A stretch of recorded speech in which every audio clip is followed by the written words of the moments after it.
Necessary meaning you'll have consignment account, parties account, and goods sent on consignment account. So what are they given?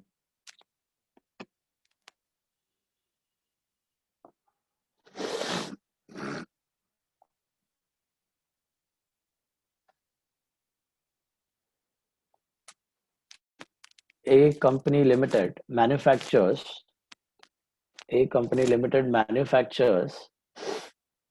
and manufactures and dealers in edible oil, consigned to the Bangalore agent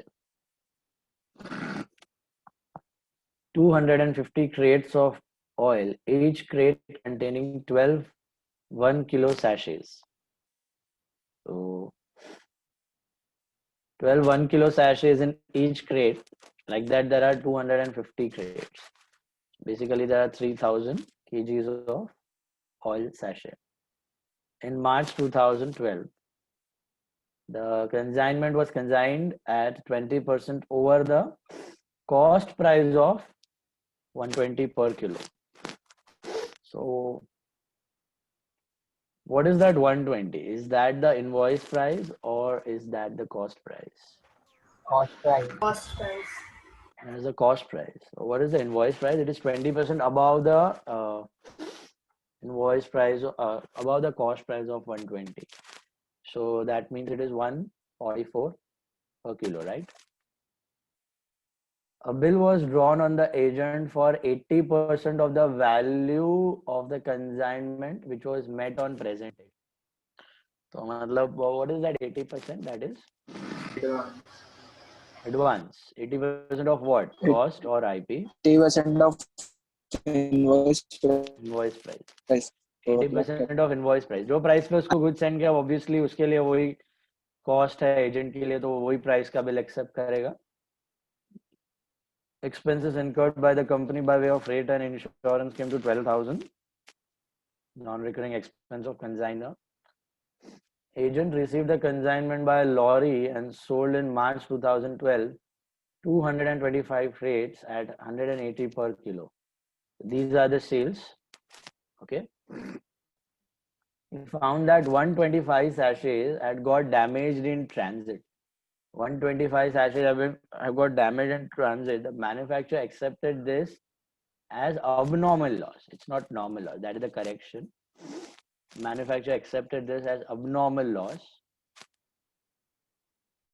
And these were sold to the consumers at 80 per sachet.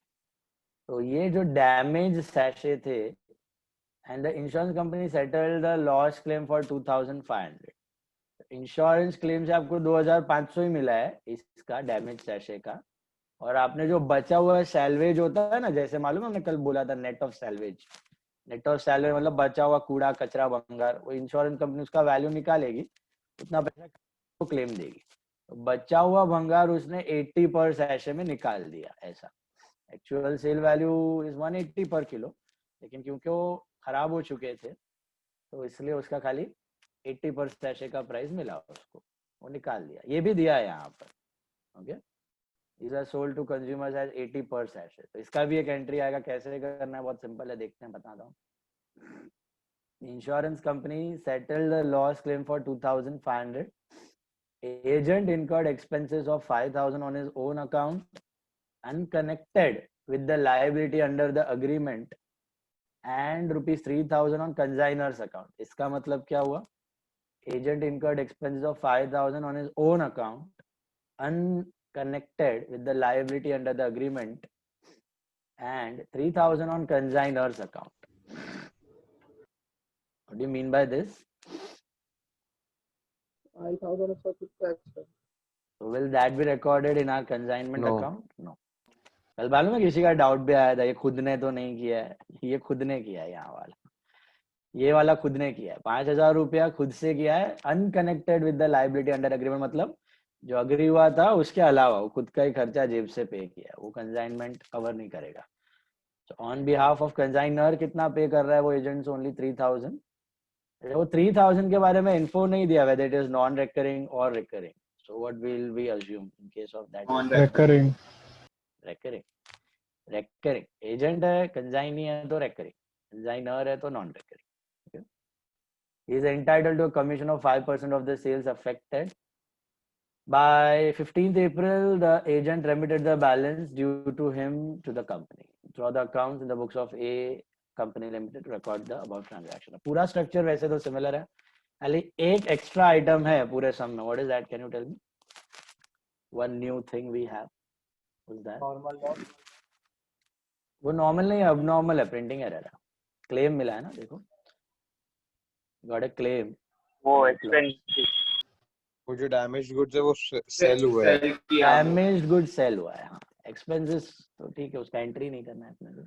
Personal liability वाला expense का तो personal business का expense में चला जाएगा, वो personal PNL में चला जाएगा बिजनेस का जो भी है. कंसाइनमेंट में नहीं दिखेगा. कंसाइनमेंट में एक वो डैमेज गुड खाली सेल किया, उसका एंट्री अपने को करते हैं. जब उसके बाजू में आएंगे वो तो एंट्री सर आएगी इसमें तब कंसाइनी अकाउंट होगा कि एजेंट अकाउंट होगा? Agent consignee one and the same, नाम ही आएगा उसका. अगर नाम दिया है, नाम दिया है कुछ नाम, Bangalore agent. Bangalore agent that is the consignee only. तो बैंगलोर कंसाइनी या Bangalore agent absolutely fine. Got it. It is consignee, consignor and consignor consignee that is the general term. Bangalore agent उसका नाम देके हम लोग account we can make. Bangalore agent account, Ahmedabad agent account, all are consignee only.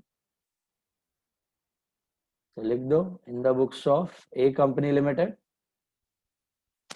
Consignment account, Bangalore agent account.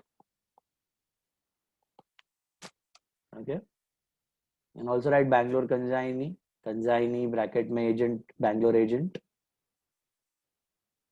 And then we have goods sent on consignment. और इधर abnormal loss है, उसका थोड़ा एंट्री भी है तो मैं उसका भी अकाउंट बना रहा हूँ.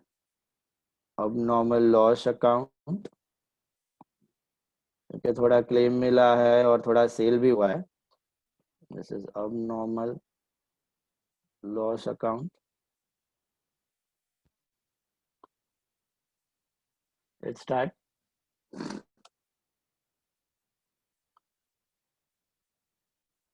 Okay.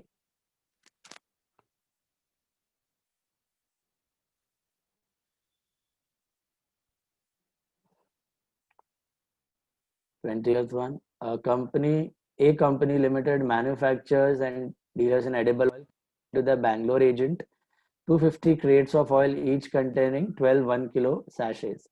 ये आईपी पे सेंड हुआ है कि कॉस्ट पे सेंड हुआ है? तो आई थिंक आईपी पे सेंड हुआ है, तो अपने को लेना पड़ेगा इधर to goods send on consignment account. कितना प्राइस लेंगे? देखो अभी प्राइस थोड़ा आराम से करना कैलकुलेट.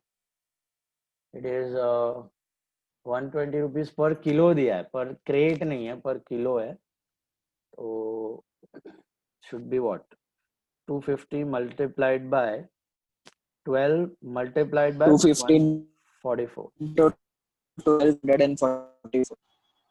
250 into 12 into 144 correct. तो आईपी पे सेंड किया हुआ है, तो कितना आ रहा है ये?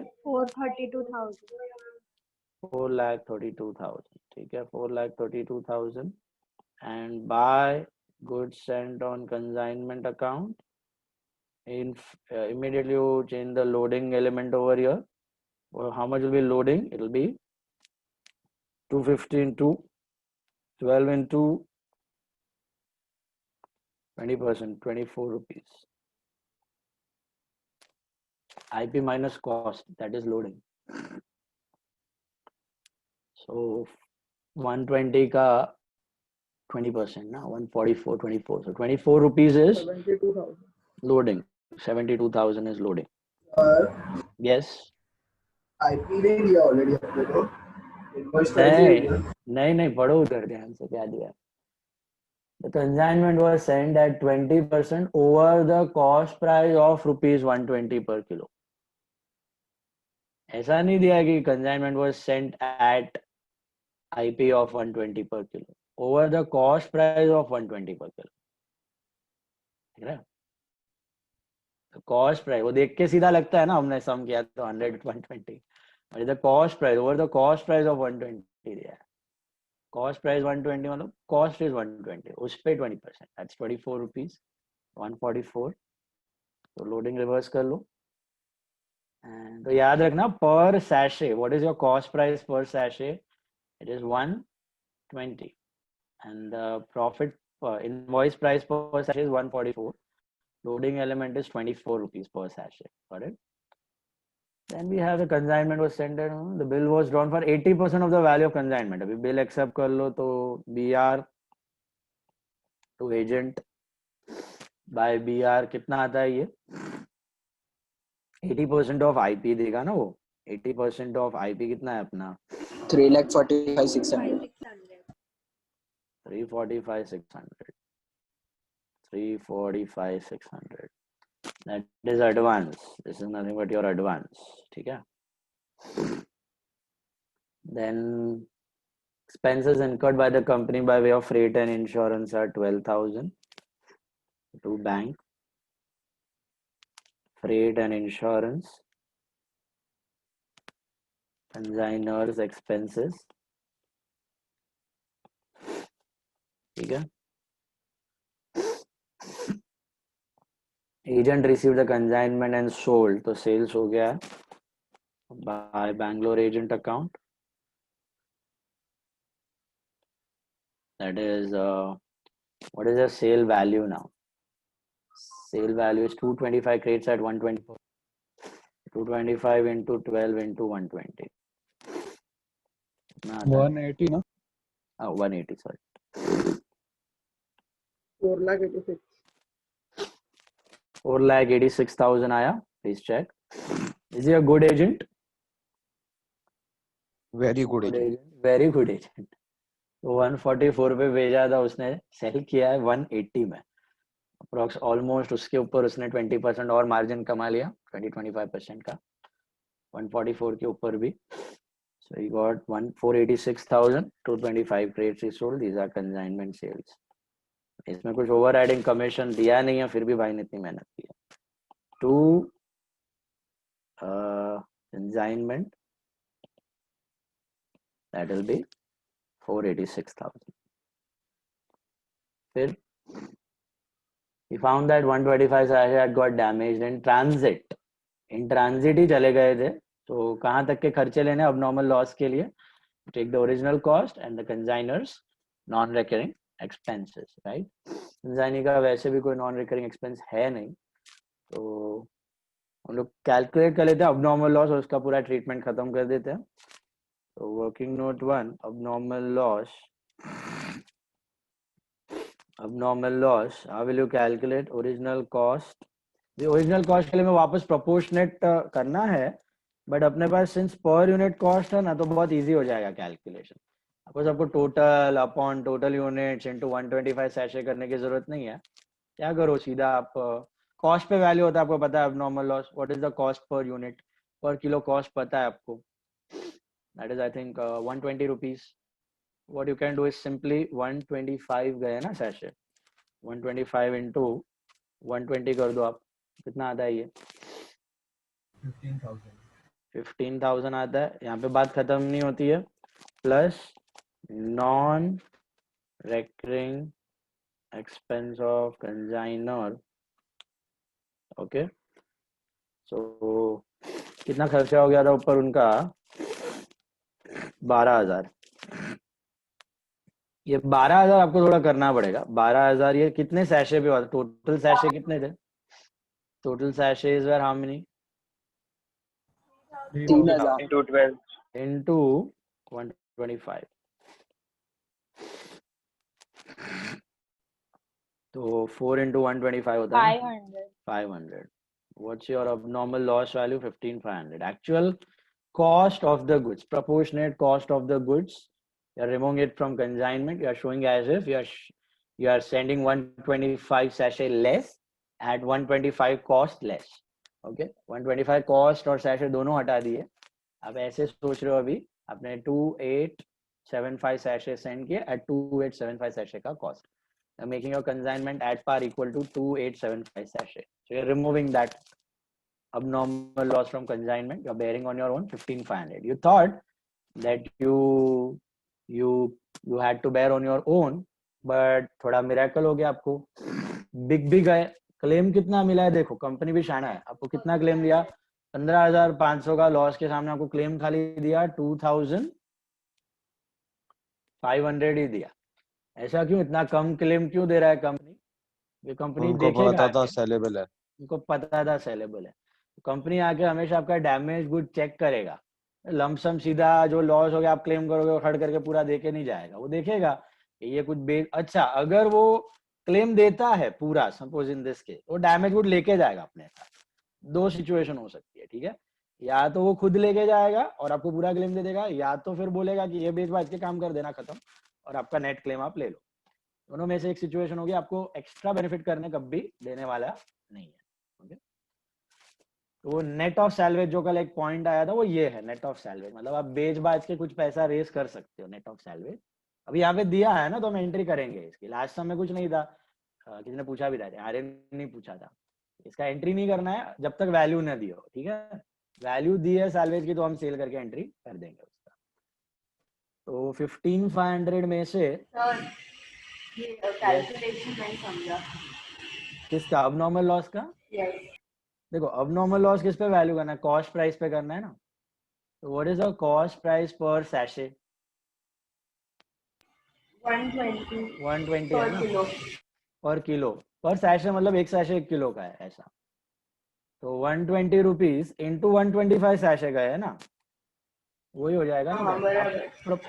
प्रोपोर्शनेट करोगे तो टोटल मिलेगा ना, टोटल कितने सैशे थे, 3,000 सैशे थे ना, 3,000 इंटू 120 करो, ये टोटल कॉस्ट हुआ अपॉन 3,000 इंटू 125, तो यही होगा ना, समझा? हाँ। तो अभी ये हो गया आपका अब नॉर्मल लॉस का कॉस्ट 15,500। तो मैं इसको रिमूव कर रहा हूँ कंसाइनमेंट में से, ठीक है, क्लेम वगैरह वहां पे नहीं दिखा रहा हूँ मैं, अपना नॉर्मल जो स्टार्टिंग वाला फर्स्ट मेथड था वैसे बता रहा हूँ। बाय अब नॉर्मल लॉस, जब भी कोई सेल हो क्लेम हो, अगर आप अलग से बता दोगे बेटर ही है। ओके, ऊपर खाली क्लेम है तो साथ में भी दिखा सकते, सेल का भी लफड़ा है तो अलग से दिखाओ तो अच्छा है, प्रेजेंटेशन होगा। 12,500, ठीक है, this is your abnormal loss। 15,500 loss 15,500. 500, abnormal loss 15,500, I'm removing it from my consignment account। ये आपका गुड्स लॉस बाय फायर जो आपके ट्रेडिंग अकाउंट में से रिमूव करते थे आप, उसको डाल दो आप abnormal लॉस अकाउंट में, टू कंसाइनमेंट अकाउंट। 15,500 का लॉस ट्रांसफर कर लिया, अभी कुछ क्लेम नहीं आता, बसम स्वाहा जीरो, तो चुपचाप ये पूरा का पूरा 15,500 कहाँ ट्रांसफर हो जाता, या ना, ऑब्वियसली। लेकिन we know this very well, देखो हमने ये एग्जांपल भी किया है, सॉरी, अगर मैं आपको बोलूं 10,000 का goods are lost by fire, 11 में आपने बहुत बार किया,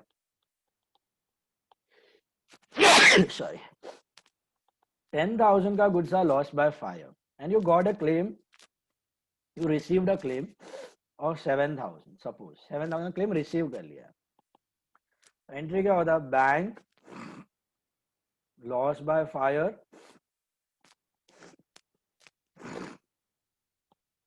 to goods loss by fire, right, और अमाउंट्स क्या होंगे आपके 7, 3, 10।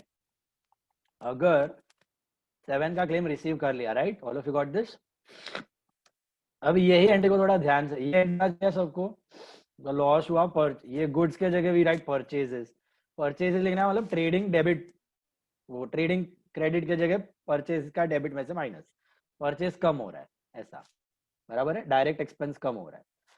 तो इधर हम लोग क्या करते हैं, गुड्स लॉस बाय फायर के जगह which account we are using, अब normal loss. Is this clear? Goods loss by fire के जगह we are using abnormal loss, तो कंसाइनमेंट इनडायरेक्टली क्रेडिट हो रहा है तो abnormal, फिर abnormal लॉस टू कंसाइनमेंट, और फिर नीचे P&L to abnormal loss, basically P&L to consignment, consignment कम हो रहा है, P&L बढ़ रहा है एज अ लॉस। अच्छा, लॉस बाय फायर के जगह directly we can debit P&L, ये हम लोग यूज करते हैं, हमने देखा हुआ है, बराबर है, यहाँ तक क्लियर सबको? अभी अगर मैं आपको बोलूं कि ये जो 3,000 के गुड्स हैं, देखो 7,000 का तो क्लेम मिल गया, ये जो 3,000 के गुड्स हैं जले कड़े पड़े हुए थे आपके पास, इनको भी बेचा आपने और कुछ माल इकट्ठा कर लिया इसमें से। इन 3,000 को भी आपने कुछ तो भंगार स्क्रैप में बेचा, and you got let's say 2,000 out of it, you got 2,000 out of it. So in that situation, what is your actual loss now? 1,000. 1,000. Why? Because you got another 2,000 by selling these goods. So bank account और debit हो जाएगा आपका 2,000 rupees से। Bank पैसा आया to purchase goods गया, sales नहीं, sales are eight profit. ये आपका कॉस्ट वाला गुड्स आपने जो अबनॉर्मल लॉस वाला था वो गया और पैसा आ गया। जैसे कंपनी से पैसा आया क्लेम का तो बैंक टू परचेज मारा है ना, इंश्योरेंस कंपनी से, वैसे ही आपने वो किसी थर्ड पार्टी को बेचा, पैसा आया, bank to purchase, at cost आपने गुड्स निकाल दी। Are you clear till this part? तो बैंक 2,000 पैसा आया, क्लेम 7,000 पैसा आया, P&L loss 1,000 and abnormal loss total 10,000 credit हो गया। वो अबनॉर्मल लॉस की जगह अभी ये सब अकाउंट्स अलग अलग आ जाएंगे, एक्चुअल लॉस 1,000 एंड बैंक। यहां तक समझ में आ रही है बात? पहले क्या हुआ? Normal loss bank, normal entry bank loss to purchase था, उसके जगह bank loss to abnormal loss, और लॉस की जगह P&L, so bank P&L to abnormal loss. और अभी जो इंश्योरेंस कंपनी से आया वो तो आया ही, और आपने जो बचा हुआ गुड्स था उसको भी बेच के 2,000 ले लिया, तो आपका लॉस और कम हो गया 1,000 रुपए से। अब ऐसा सोचो कि आपने ये जला कटा गुड्स बेचा नहीं है, आपके बिहाफ पे अजय ने बेचा है। आप अपना इनकम रिसीव करते, आप अपना सेल करते, तो एंट्री क्या होती? Bank account debit to sale account normally, और in this case bank account debit to abnormal loss. Bank पैसा मैं रिसीव कर रहा हूं, अबनॉर्मल लॉस मतलब इनडायरेक्टली परचेज एक्सपेंस कम हो रहा है। अब ये पैसा, ये सेल आपने नहीं किया, आपके बिहाफ पे अजय ने किया, आपका पैसा उसने रिसीव किया, तो क्या एंट्री करोगे? अजय टू सेल्स के जगह Ajay to abnormal loss, Ajay to purchase, Ajay to abnormal loss हो जाएगा। Are you getting this part? यही हो रहा है यहाँ पे। तो जले कटे गुड से बेच कौन रहा है? हम बेच रहे हैं कि एजेंट बेच रहा है? एजेंट। एजेंट बेच सर तो हाँ। कमीशन भी बढ़ा ना, बनेगा ना, उसका कमीशन देंगे ना, कमीशन उस पे भी कमीशन देंगे। यस सर तो अजय टू सेल्स क्यों नहीं आएगा?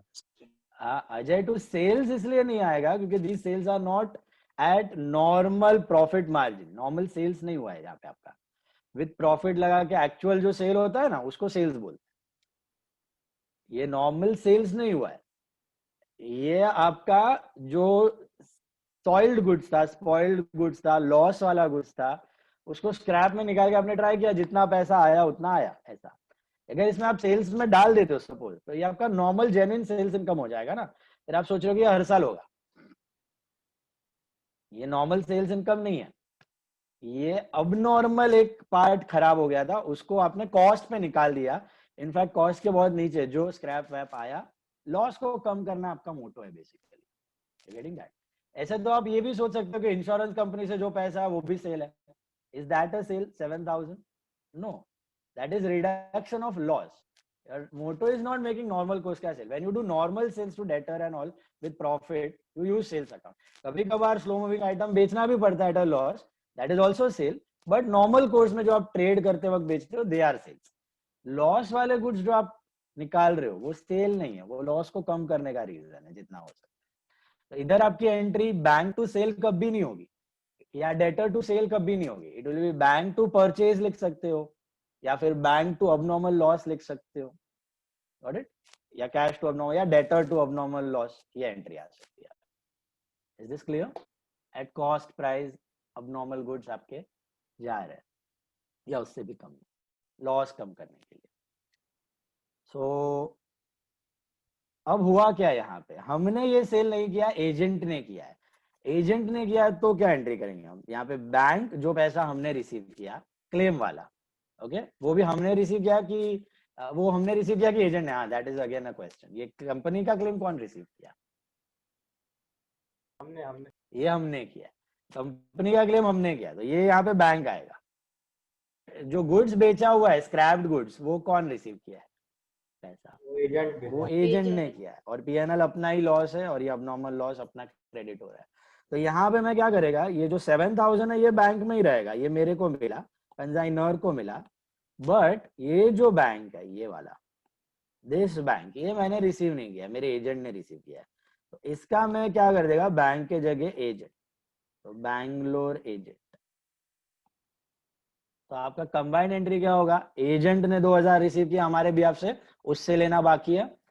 बैंक, ये हमने क्लेम रिसीव किया कंपनी से, लॉस 1,000 रुपये अपने पीएनएल में, और ये टोटल गया, अब नॉर्मल लॉस नलिफाइड।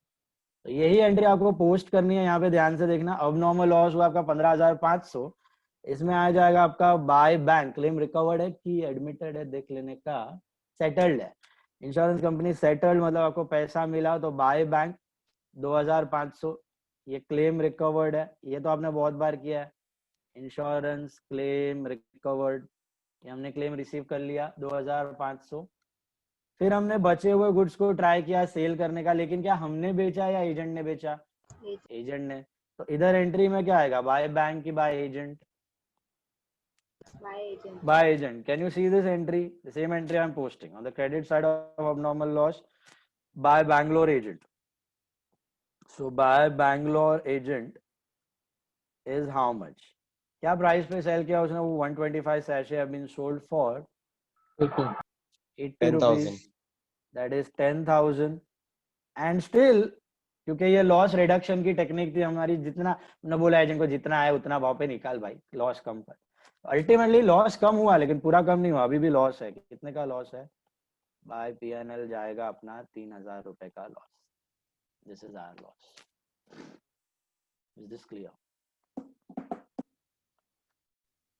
एक पॉइंट अलग था, जो सैल्वेज्ड गुड्स हमने बेचे हुए थे, अगर हम बेचते तो नॉर्मल एंट्री बैंक, ये अगर हमारे नॉर्मल बिजनेस में भी होता तो भी सेम एंट्री होता। याद है 11th में हम लोग कभी करते थे कि goods loss by fire and scrap sold, तो goods loss by fire and scrap sold. तो अगर गुड्स लॉस बाय फायर है तो loss by fire to goods loss by fire, scrap sold है तो loss by fire cash to loss goods loss by fire. That insurance claim की जगह वो cash आ जाता है, मतलब रोकड़ा आ गया और goods loss by fire, basically loss कम हो रहा है। ओके, सैल्वेज वैल्वेज जब बेचते हो तभी कैश टू परचेज एंट्री कर सकते हो, कैश टू परचेज या cash to goods loss by fire. Got it? तो यहाँ पर वही हुआ, सेल्स नहीं है, याद रखना। और ये बाकी का loss PNL debit, net loss हो गया आपका पीएनएल डेबिट। कंसेप्ट समझे? जब भी लॉसेस को आप कम करने की ट्राई करते हो तो सीधा लॉस क्रेडिट कर दो। ओके, इसलिए लास्ट टाइम भी ऐसा हुआ था, क्लेम ज्यादा आ गया था एक सम में, तो बाय बैंक पैसे ज्यादा आ गए थे, लॉस कम होके वो गेन हो गया। Was it a normal gain और an abnormal gain? Abnormal gain, क्योंकि वो हर साल नहीं होने वाला है। Okay, sale is your recurring income. तो ये आपका अबनॉर्मल गेन है, तो वो टू अबनॉर्मल गेन में मैंने पीएनएल क्रेडिट में ट्रांसफर कर दिया, to abnormal gain, abnormal profit था वो। तो ये कंसेप्ट आप 1,000 बार करोगे next year in costing. Okay, process costing में भर भर के आएगा, normal loss, normal gain, abnormal loss, abnormal gain. Then that's it. इसका करस्पॉन्डिंग एंट्री देखना है अभी। बाय बैंक का करस्पॉन्डिंग एंट्री बैंक में जाएगा, बैंक अकाउंट हम नहीं बता रहे। बाय बैंगलोर एजेंट का जाएगा बैंगलोर एजेंट में to abnormal loss account, to abnormal loss account. Okay, these are sale of goods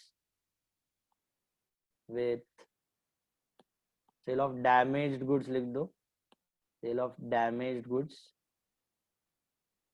that is what 10,000। मतलब एजेंट से ये भी लेना है, ये भी लेना है, दोनों पैसा लेना है। कुछ नहीं, हम करते तो बैंक आ जाता, वो कर रहा है तो उससे वसूलना बाकी है, यही है खाली। पीएनएल का करस्पॉन्डिंग एंट्री पीएनएल में। ये समझ आई बात? बस अभी तो क्या है, इसके बाद उसको इंश्योरेंस हो गया, इसका एक्सपेंस हुआ है। विल यू रिकॉर्ड दैट 5,000 का एक्सपेंस एनीवेयर? नो। पर्सनल भी आप पर्सनल मर्जी में उसने कर दिया है, कुछ विदाउट कॉन्ट्रैक्ट था, अपने जेब से खुद के पीएनएल में जाएगा, एक्सपेंस टू बैंक करके खुद सर के पर ऐसा P&L वो क्यों करेगा? करना पड़ सकता हो कभी। से फॉर एग्जांपल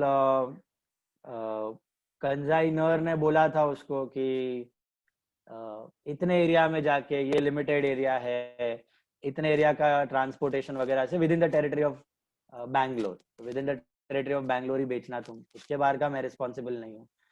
एजेंट बेचारा सोचेगा कि थोड़ा मैं एक्स्ट्रा जाके मेहनत करेगा बैंगलोर के बाहर भी, तो सेल होगा तो मेरे को कमीशन मिलेगा। कंजाइनर ने कंडीशन बोला था, मैं बैंगलोर तक का सब देख लेगा खर्चा वर्चा, तो उतना करने का है। और मेहनत करके बाहर का भी किया तो बाहर उसका खुद के जेब से करना पड़ेगा।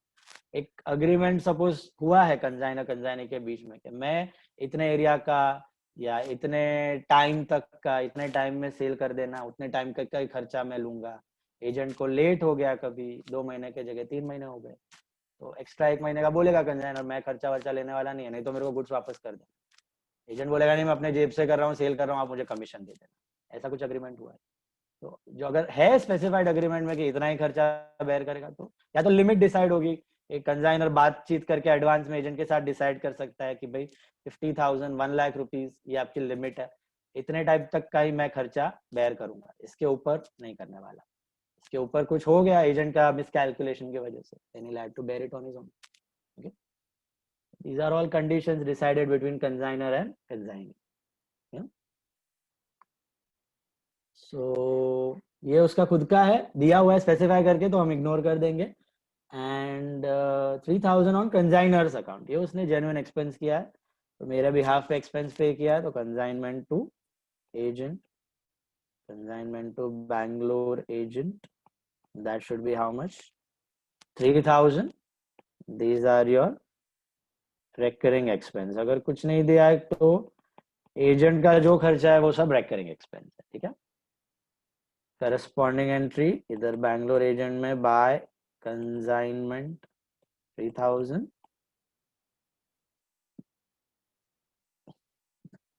sorry, and he's entitled to a commission of 5% on sale affected by him. What are the sales now? You give him commission on 486 or 486 plus 10, 496. 496. एक तरीके से बेचारे ने वो भी मेहनत की, अपना इनकम लॉस कम किया, बेसिकली इनडायरेक्टली इनकम बढ़ाया, तो उसको सेल तो टोटल देना पड़ेगा 486 प्लस 10 490 जितना हुआ है। अब नॉर्मल लॉस बेचा है या नॉर्मल बेचा, इधर आएगा 2, क्या आएगा अपना एजेंट सरप्लस। सरप्लस अगर रहेगा कि इसके ऊपर सरप्लस का कुछ है तो इसमें 10,000 काउंट होगा? नहीं होगा ना, उसको इनवॉइस प्राइस के ऊपर, इनवॉइस प्राइस कितना था? 144 रुपीज था। हाँ बराबर। ये तो भाई 80 रुपए में बेचा है, ये तो नॉर्मल सेल के अंदर ही आएगा खाली कमीशन। तो Bangalore agent commission at the rate of कितना परसेंट है? 5 है ना, 5%, 5% ऑफ 496,000 कितना आता है ये? 9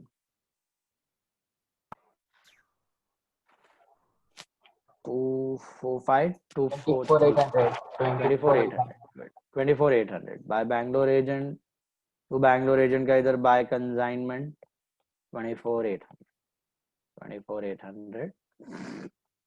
बस अभी क्या करना बाकी रह गया अपना? Stock. Let's make another last working note for stock. Stock करना है अपने को आईपी पे, याद रखना, लेकिन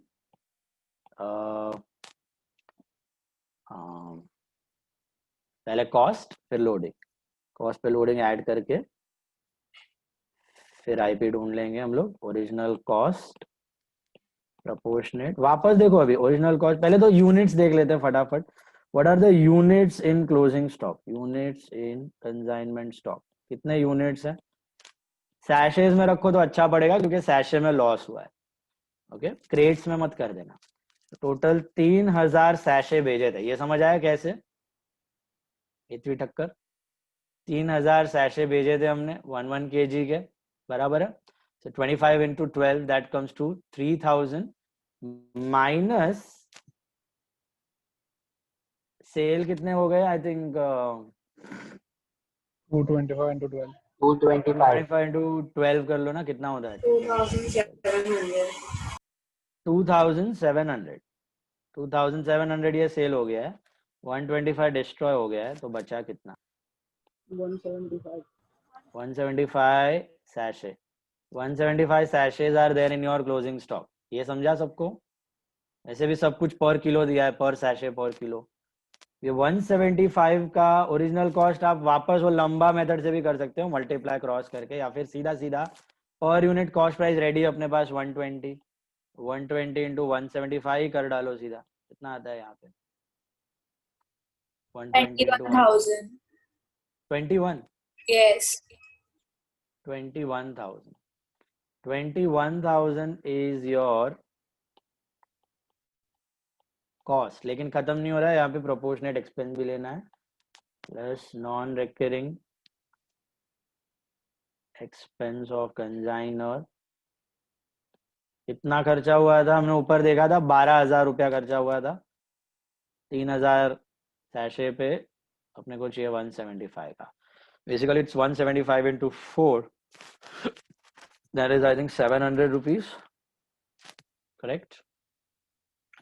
नॉन रिकरिंग ऑफ कंजाइनी तो कुछ है नहीं, तो इधर ही आपकी कहानी खत्म हो गई। 21,700 that's the cost price, right? And loading, we'll have to add loading. Loading was how much? Total loading was 72,000. Can you guys see that? 72,000 was total loading. We need proportionate loading and closing stock. So ये 3,000 पे हुआ था, तो 175 पे कितना? 4,200. 4,200 भी add करो इस पे, तो you'll get the IP of closing stock. 25,900 rupees. It should be 25,900. Please check. 25,900 मिला?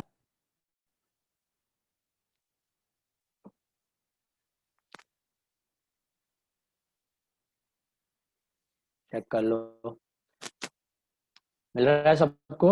25,900, बस यही एंट्री करनी है। क्या हो गया यहाँ पे आपका? By consignment stock, that's your closing stock, 25,900 because it is at IP, and to stock reserve unrealized profit of 4,200 loading. What was different in this sum?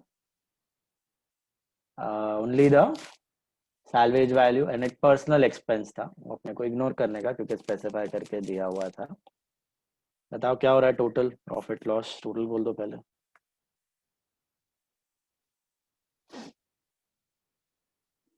Sir 599,400 and profit है 123,400. Profit of 123,400. So 2 P&L. This is consignment profit. 123,400 का profit हो रहा है, please check. 123,400 का profit है, खत्म। अरे cell वाला एंट्री क्लियर है, खाली वो abnormal लॉस का। Also got that? कंजाइनी ने सेल किया तो कंजाइनी टू abnormal लॉस, और कंजाइनर ने सेल किया बाय चांस तो bank to abnormal loss. As good as claim का एंट्री रहेगा, क्लेम रिसीव्ड का entry, one and the same. That's it. ये वैरायटी है, शायद कहीं पूछ लें। ओके, आने का चांस कम है, but touch the different sums थोड़ा। ये हो गया हो तो आगे बढ़े। Next sum. सर वो रेमिटेंस। अरे हाँ, रेमिटेंस रह गया एजेंट का, कर लो जरा कैलकुलेट। By bank 122,600. 122,600। और ये एक छोटू सा GSOC अकाउंट भी है, इधर आ जाएगा बाय कंसाइनमेंट ना था अपना 432,000 एंड इधर टू कंसाइनमेंट 72,000, और कॉस्ट पे ये चला जाएगा ट्रेडिंग में 360। क्रेडिट पे सीधा कॉस्ट प्राइस नहीं लिख सकता। किसमें? जीएसओसी अकाउंट में क्रेडिट साइड पे सीधा कॉस्ट प्राइस नहीं लिख सकता। कैसे डायरेक्टली? ये 2 एंट्रीज हुआ है ना, हम लोग करस्पॉन्डिंग एंट्री बता रहे हैं ना, वहां पे ऊपर मारा है ना 2 एंट्री, टू जीएसओसी बाय जीएसओसी, वही करस्पॉन्डिंग एंट्री करके नेट ट्रेडिंग में डाल दिया। कॉस्ट पे होता तो डायरेक्टली एक एंट्री आता। ठीक है, देन आ जाओ सम नंबर 17 पे। Sum number 17 is a combination of both now, normal loss and abnormal loss. Okay, अभी नॉर्मल लॉस आने का चांस बहुत कम है, फिर फिर प्रैक्टिस उसका ट्रीटमेंट क्या रहता है? 2 सम्स नॉर्मल लॉस का हाँ, पढ़ेंगे, पता चलेगा। देखो आप question 17, do a couple of sum, one is from the paper itself actually. Okay, एक सम था एक्चुअली यहाँ पे शीट में ही, पता नहीं अभी वो रीप्रिंट लास्ट ईयर में से निकल गया है, तो मैं ढूंढता हूँ, वापस मिलेगा तो हम लोग वो भी सॉल्व कर लेते हैं। तो अभी 2 सम मैं एक यहाँ से ले रहा हूँ, एक पेपर से भी आपको सॉल्व करवा देता हूँ, इजी है, कुछ है नहीं कंसेप्ट में। Question 17, if you take question 17, question 17 module में तो दिया ही नहीं है कोई नॉर्मल लॉस का सम, कंसेप्ट देके छोड़ दिया है, बट है इंपॉर्टेंट कंसेप्ट, तो पूछा जा सकता है, पूछा भी है एक साल, तो आना चाहिए। Okay, chances are less but you should know. Question 17, Swastik Oil Mills, Mumbai consigned 5,000 kg of castor oil to Das of Kolkata on 1st January 2017. 5,000 kilo oil भेजा भाई ने, the cost of oil was 460 per kilo. Swastik oil mills paid for blah blah blah, चालू हो गया, मतलब है कि नहीं है? नहीं है। नहीं है, सीधा कॉस्ट पे भेजा है आपने, 2 लाख रुपया पैकिंग फ्रेट इंश्योरेंस का पे किया है, that is what? Non recurring. During transit 125 kilos were accidentally destroyed, for which the insurance paid directly to the consignors 45,000 in full settlement of the claims. ये कौन सा लॉस हुआ आपका? Abnormal. Normal loss हुआ। Das took the delivery of the consignment on the 10th of January. On 31st March 12, Das reported that 3750 kgs were sold at 600. Those are your sales. And the expenses being go down rent 30,000, advertisement 40,000, salesman salary 64,000. All these are what type? Recurring expenses. No lafda with that part. And Das is entitled to a commission of 3% plus 1.5% del credit rate commission. So basically 4.5% commission मिल रहा है उसको, कुछ नहीं दिया है तो all the commissions are calculated on what? Total sales. Total sales, always total sales. A party which had bought 500 kg was able to pay only 80% of the amount due from it. म्हणजे Bad debts. Bad debts हो गया बाकी का। अब देखो यहाँ पर हमने डेल क्रेडिट अलाउ किया है और हम कंसाइनर है, consignor no entry. Consignee will bear, so what entry will consignor pass for bad debt? No entry, समझा ना? कंसाइनर के बुक में नो एंट्री है बैड डेट का, क्योंकि हमने डेल क्रेडिट अलाउ किया, हम सेफ हो गए। अगर अलाउ नहीं किया होता तो कंसाइनमेंट टू कंसाइनी आ जाता। ठीक है, और इसकी एंट्री कंसाइनी के बुक्स में क्या आएगी हम लोग करेंगे, टेंशन मतलब ये समय करना ही है कंसाइनी भी। तो कंसाइनी के बुक में जब डेल क्रेडिट कमीशन अलाउ होता है तो will he transfer bad debt to PNL और will he transfer bad debt to consignor's account? PNL. PNL. In this case will transfer to PNL. कल एक उसका भी एक छोटा सा चीज बताया था, याद है अगर आपको? Commission में transfer. हाँ, first transfer the bad debt to commission and then transfer the net commission to PNL. वो अलग मेथड है, सॉल्व करते वक्त आप पीएनएल में भी कर सकते हो directly, no problem. Okay, theory में कभी याद रखना, पूछ लिया जाए ऐसा तो ट्रांसफर होता है bad debt to commission and then commission to PNL. Directly PNL is also fine जब आप सॉल्व करते हो। Das reported a loss of 50 kgs due to leakage. Normal loss. ये हिंट हुआ, ये पकड़ में आया कि नहीं? Leakage, volume loss, weight loss, okay बताया था ना इसके टर्म्स आपके नॉर्मल लॉस के, तो इवेपोरेशन लॉस, ऐसे टर्म्स कुछ आ गए, मतलब these are all normal loss. समझा अभी? आइडेंटिफाई करना आया? तो हिंट दिया होगा कुछ नॉर्मल लॉस का, आपको टेंशन लेने की जरूरत नहीं है वहां पे।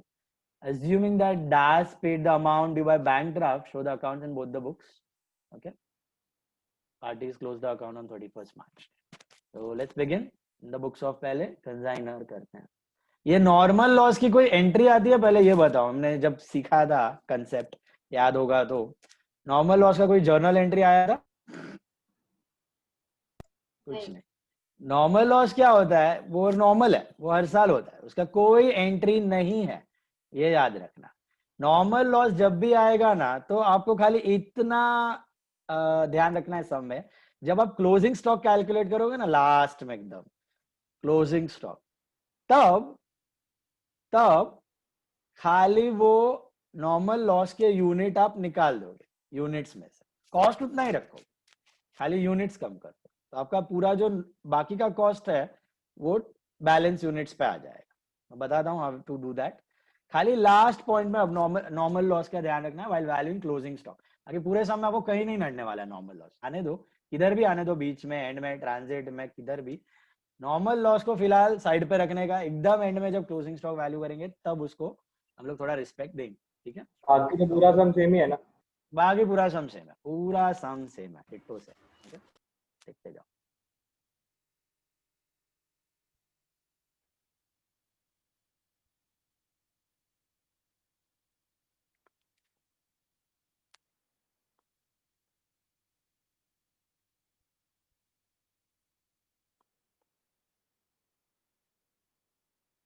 This is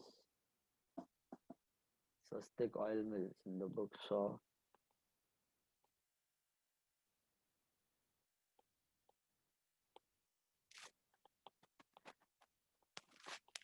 Swastik Oil Mills consignment account.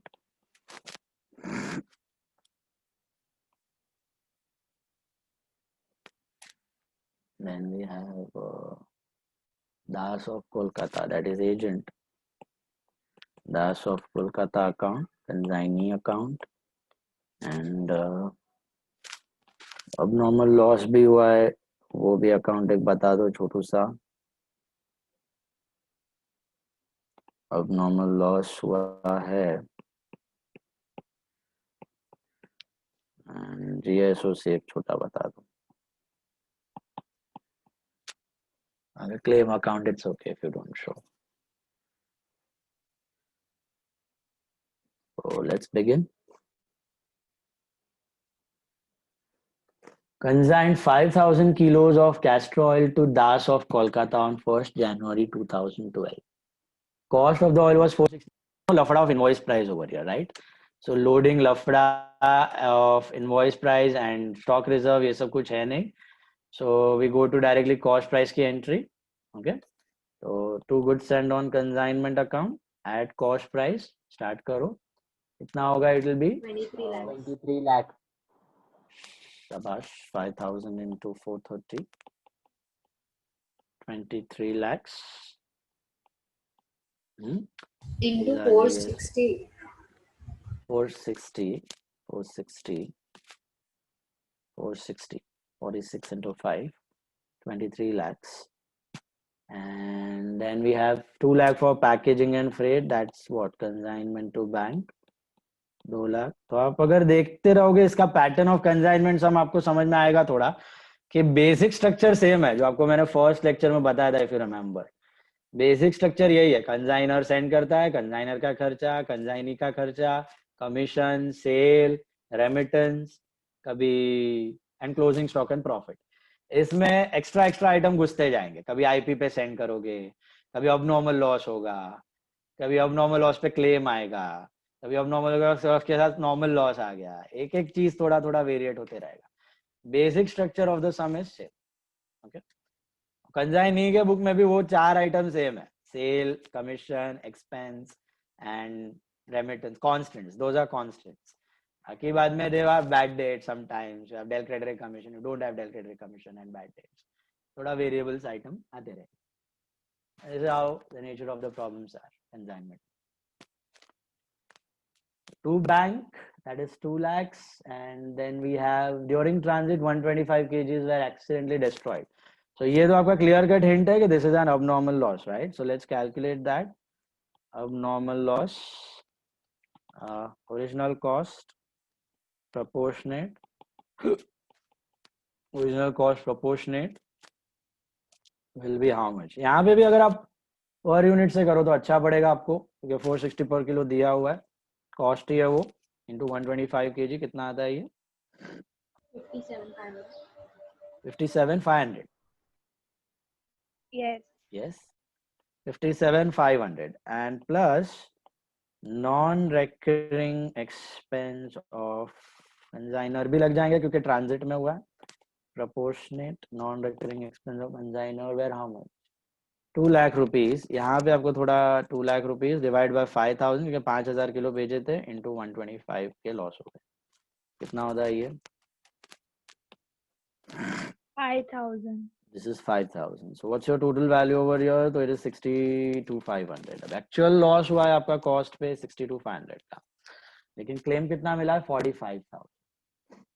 45,000 settlement में मिला है आपको. यहाँ पे वापस मैं फर्स्ट टाइप कर रहा हूँ, यहाँ पे आपको सेकंड टाइप करना है तो आप कर भी सकते हो. ओके, तो सेकंड टाइप भी बता देता हूँ. चलो यहाँ पर ही सेकंड टाइप बता देता हूँ. By PNL account as abnormal loss, यहाँ से उड़ा सकते हो आप. एंड बाय बैंक, क्योंकि क्लेम सेटल हो गया है, this is insurance claim receive. यही चीज आप बाय अबनॉर्मल लॉस करके अबनॉर्मल लॉस अकाउंट में डाल सकते हो, फिर बाय बैंक बाय पीएनएल. तो कितना मिला देखो, 45,000 आपको क्लेम मिला है, तो आपका एक्चुअल लॉस कितना हुआ? 45 और 62,500, तो 17,500, 17,500. This is another way of presentation, but ये तभी करना जब claim is well below your loss and sale of salvage वगैरह वगैरह. या वो जब भी वो दूसरा मेथड यूनिवर्सल है, जो पहला, जो बेसिकली हमने पहला किया था अबनॉर्मल लॉस वाला. यहाँ से टोटल अबनॉर्मल लॉस निकालो क्रेडिट करके, डेबिट में डालो अबनॉर्मल लॉस रख के, और फिर सैलवेज क्लेम पीएनएल वहीं से उड़ा. वर्किंग नोट दिखाने.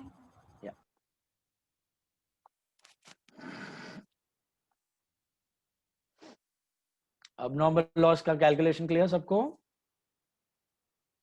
5,000 kgs पे 2 लाख हुआ है तो 125 का कितना? That's your expense. And original cost में मैंने ऐसे नहीं किया, मैंने सीधा पर यूनिट से ले लिया. बात तो एक ही है, आंसर सेम मिलेगा आपको. Is it clear?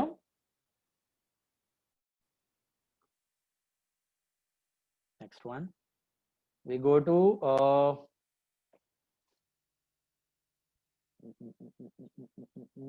Das took the delivery and reported the sales. So sales हुए हैं तो क्या होगी एंट्री? consignee to consignment, तो consignment account. कितने का सेल हुआ है? 3750 यूनिट्स का सेल हुआ है 600 रुपीज. कैलकुलेट कितना आ रहा है? 22,50,000 आ रहा है. और इधर corresponding entry by Das of Kolkata, consignment sales 22,50,000 का सेल हो गया. उसके एक्सपेंसेस हैं, उसका आप कंबाइंड एंट्री कर सकते हो to Das of Kolkata account. क्या क्या पे किया उसने? एडवर्टाइजमेंट पे किया है 46, then salesman salary है 64, रेंट है, गो डाउन रेंट है 30. ये सब उसके रिकरिंग एक्सपेंस है. सेल्समैन सैलरी 64, तो टोटल कितना पे किया उसने? 110, 140,000. 1,40,000 is the total spending made by Das. Okay, 1,40,000 is the total spending by Das. फिर 134 आ रहा है. 46, 60, Sir, add 40 है. in 40 है. 40 है, 40. तो 134 ना, 134 right. on salesman, and Dash is entitled to a commission of 3% and plus 1.5% Del credit rate commission. So Dash of Calcutta, expense payable, this is commission देना बाकी है उसको, expense to party, तो consignment to consignee कितना देना है? 4.5%. 4.5%. 3 plus 1.5 of 22 lakh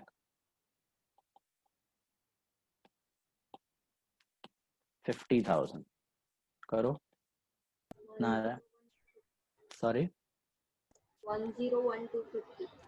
101250. okay, this is normal plus del credit rate. कुछ नहीं दिया है, entire commission is always on total sales. okay? 3 plus 1.5 all on the total sales.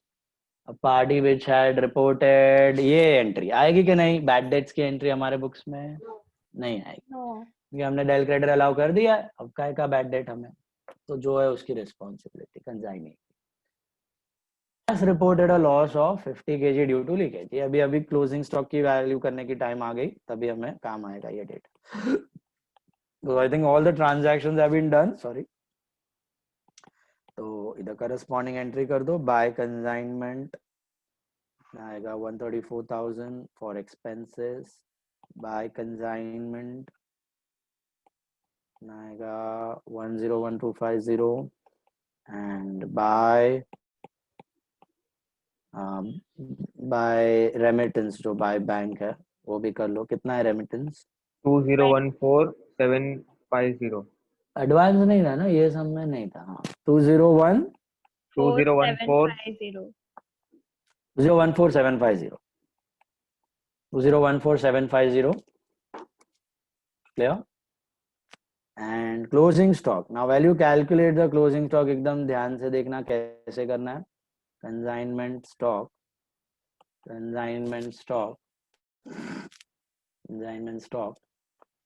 okay.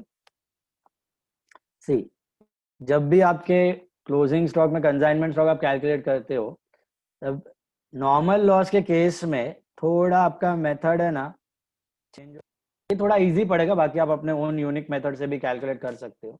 Working note है, units and cost. ऐसे करोगे ना तो आपको भी इजी पड़ेगा. Units and cost. ओके, आपके टोटल यूनिट्स देखो. पहले if you want you can also calculate the units in closing stock. आपके यूनिट्स कितने हैं इन क्लोजिंग स्टॉक? 1075. 5000 किलो आपने कंसाइन किए थे, 3750 सेल हो गए हैं, 125 destroyed in transit and 50 unit का नॉर्मल लॉस हो गया है. तो कितने बचे? 1075 यूनिट्स बचे. केजीज यूनिट्स जो भी हैं, बराबर है. ये बैक ऑफ द माइंड आप एक कैलकुलेशन करके रख सकते हो. 1075 यूनिट्स हैं आपके. अभी यहाँ पे देखो मैं कैसे बता रहा हूँ कैलकुलेशन. जनरली हम लोग ये मेथड करते हैं, इजी पड़ता है. बाकी your choice, you can follow some other method also. 5000 units हैं. ओके, जिसका कॉस्ट कितना था शुरुआत में? 23 लाख था. ठीक है. ओके, देन यही 5000 यूनिट्स पे आपने 2 लाख रुपया और स्पेंड किया था टुवर्ड्स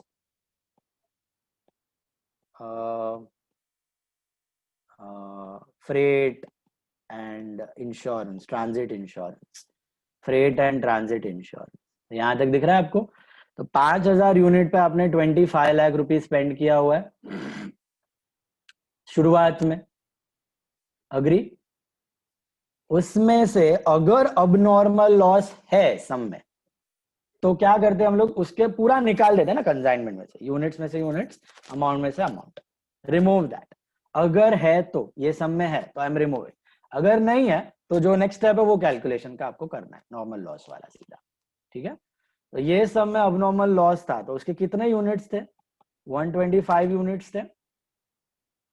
तो मैंने वो 125 यूनिट्स निकाला. उसका करस्पॉन्डिंग कॉस्ट कितना था? 62,500. 62,500 था, उसको भी निकाल दो. अभी कितने यूनिट बचे यहाँ पे? 4875 यूनिट्स बचे और करस्पॉन्डिंग कॉस्ट कितना है? 24 lakh 37,500 I think. Please check. 24,37,500. Is it coming? 24,37,500.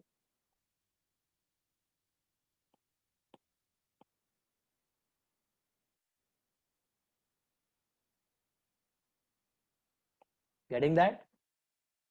Yes. Then यहां तक मैं क्या कर रहा हूं, मैं ऐसे बता रहा हूं कि मैंने भैया 5,000 यूनिट में 25 लाख रुपए खर्चे, उसके बाद अब नॉर्मल हो गया लॉस, तो मैं रिमूव कर दिया उसको कंसाइनमेंट में से। तो अभी मैंने क्या किया, मैं ऐसे सोच रहा हूं कि मैंने 4875 यूनिट सेंड किया है at a cost of 24,37,500. Is not of 5,000 units, मेरा consignment is of 4875 units at a cost of 24,37,500. यहां तक का समझा पार्ट? अगर अबनॉर्मल लॉस हुआ है तो उसका यूनिट और कॉस्ट निकालना, तो ही, अगर नहीं है तो वो सेम ही रहेगा ना आपका 5,000 और 25 लाख. अब आपको क्लोजिंग स्टॉक वैल्यू करना है, लेकिन उससे पहले नॉर्मल लॉस भी दिया हुआ है, ठीक है? तो नॉर्मल लॉस का मतलब क्या है? नॉर्मल लॉस का मतलब आपके यूनिट्स जो है कम हो गए. Normal loss less normal loss. This was abnormal loss, this is normal loss. Normal loss में आपके 50 यूनिट कम हो गए, लेकिन क्या उसका कॉस्ट आपने कंसाइनमेंट से निकाला है? Have you credited that cost of normal loss to consignment? Have you removed it? Are you bearing it on your own? No. What are you doing? आप खाली यूनिट्स कम कर रहे हो. 4875 का हो गया 4825, लेकिन आपका कॉस्ट सेम है 24,37,500. आपका कॉस्ट यही है. मतलब आप क्या बोल रहे हो? अभी आप ऐसे बोल रहे हो, सुनना है ध्यान से. पहले आप क्या बोल रहे थे? मेरा कंसाइनमेंट है 4875 यूनिट्स का, जिसका खर्चा है 24,37,500. अब 50 यूनिट का वो तो नॉर्मल है, वो तो होने वाले. तो अब आप क्या बोल रहे हो? होने वाले हैं. तो अब मेरा ये कंसाइनमेंट 4825 यूनिट्स का है, जिसका खर्चा है 24,37,500. खर्चा उतना ही रखो, पर यूनिट कॉस्ट बढ़ जाएगी ऑटोमेटिकली आपकी, है ना?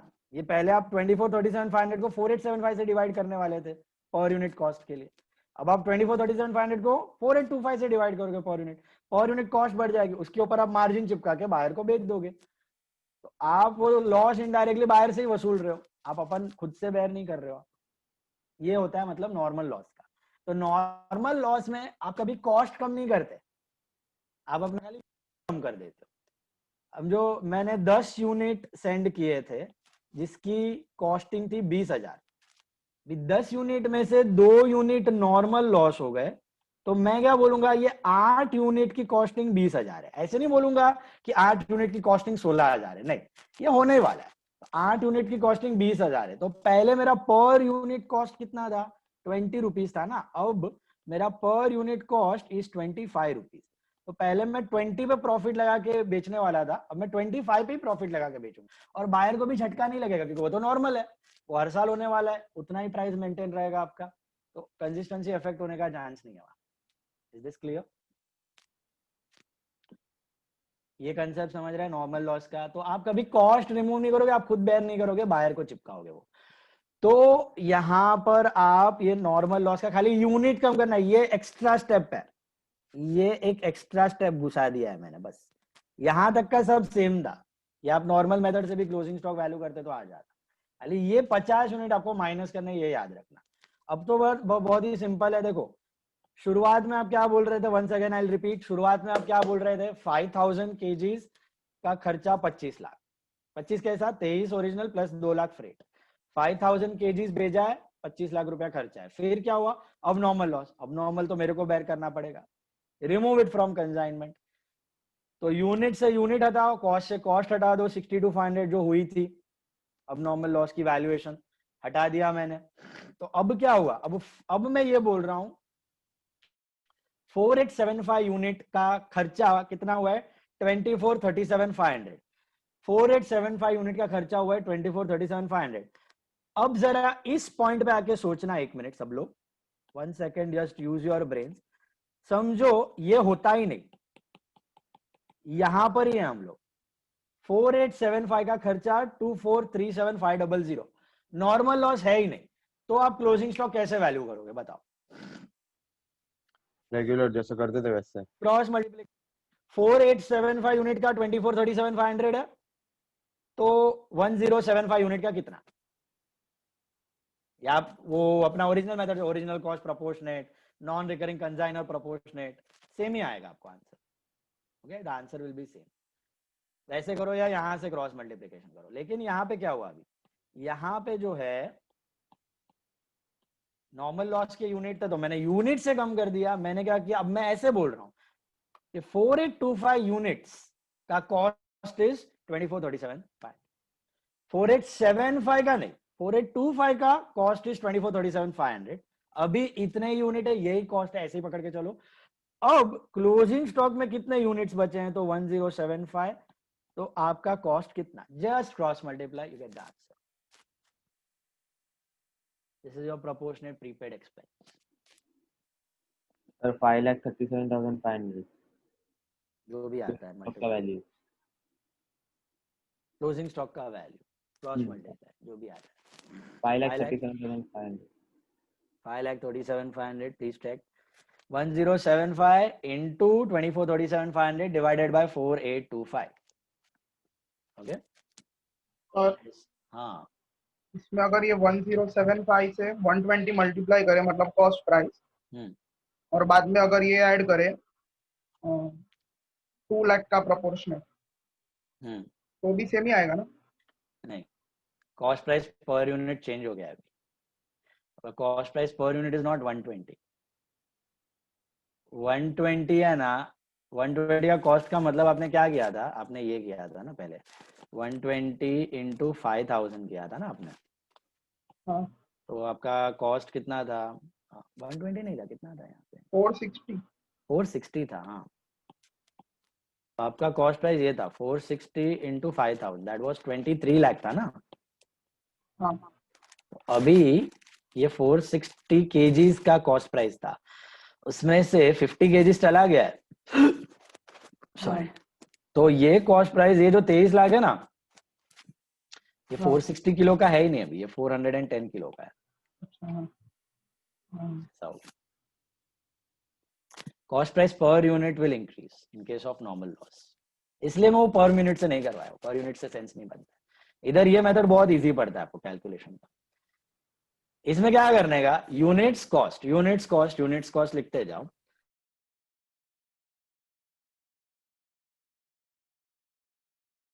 तो यहाँ पे क्या करते आप, कंजाइनी का नॉन रिकरिंग होता तो,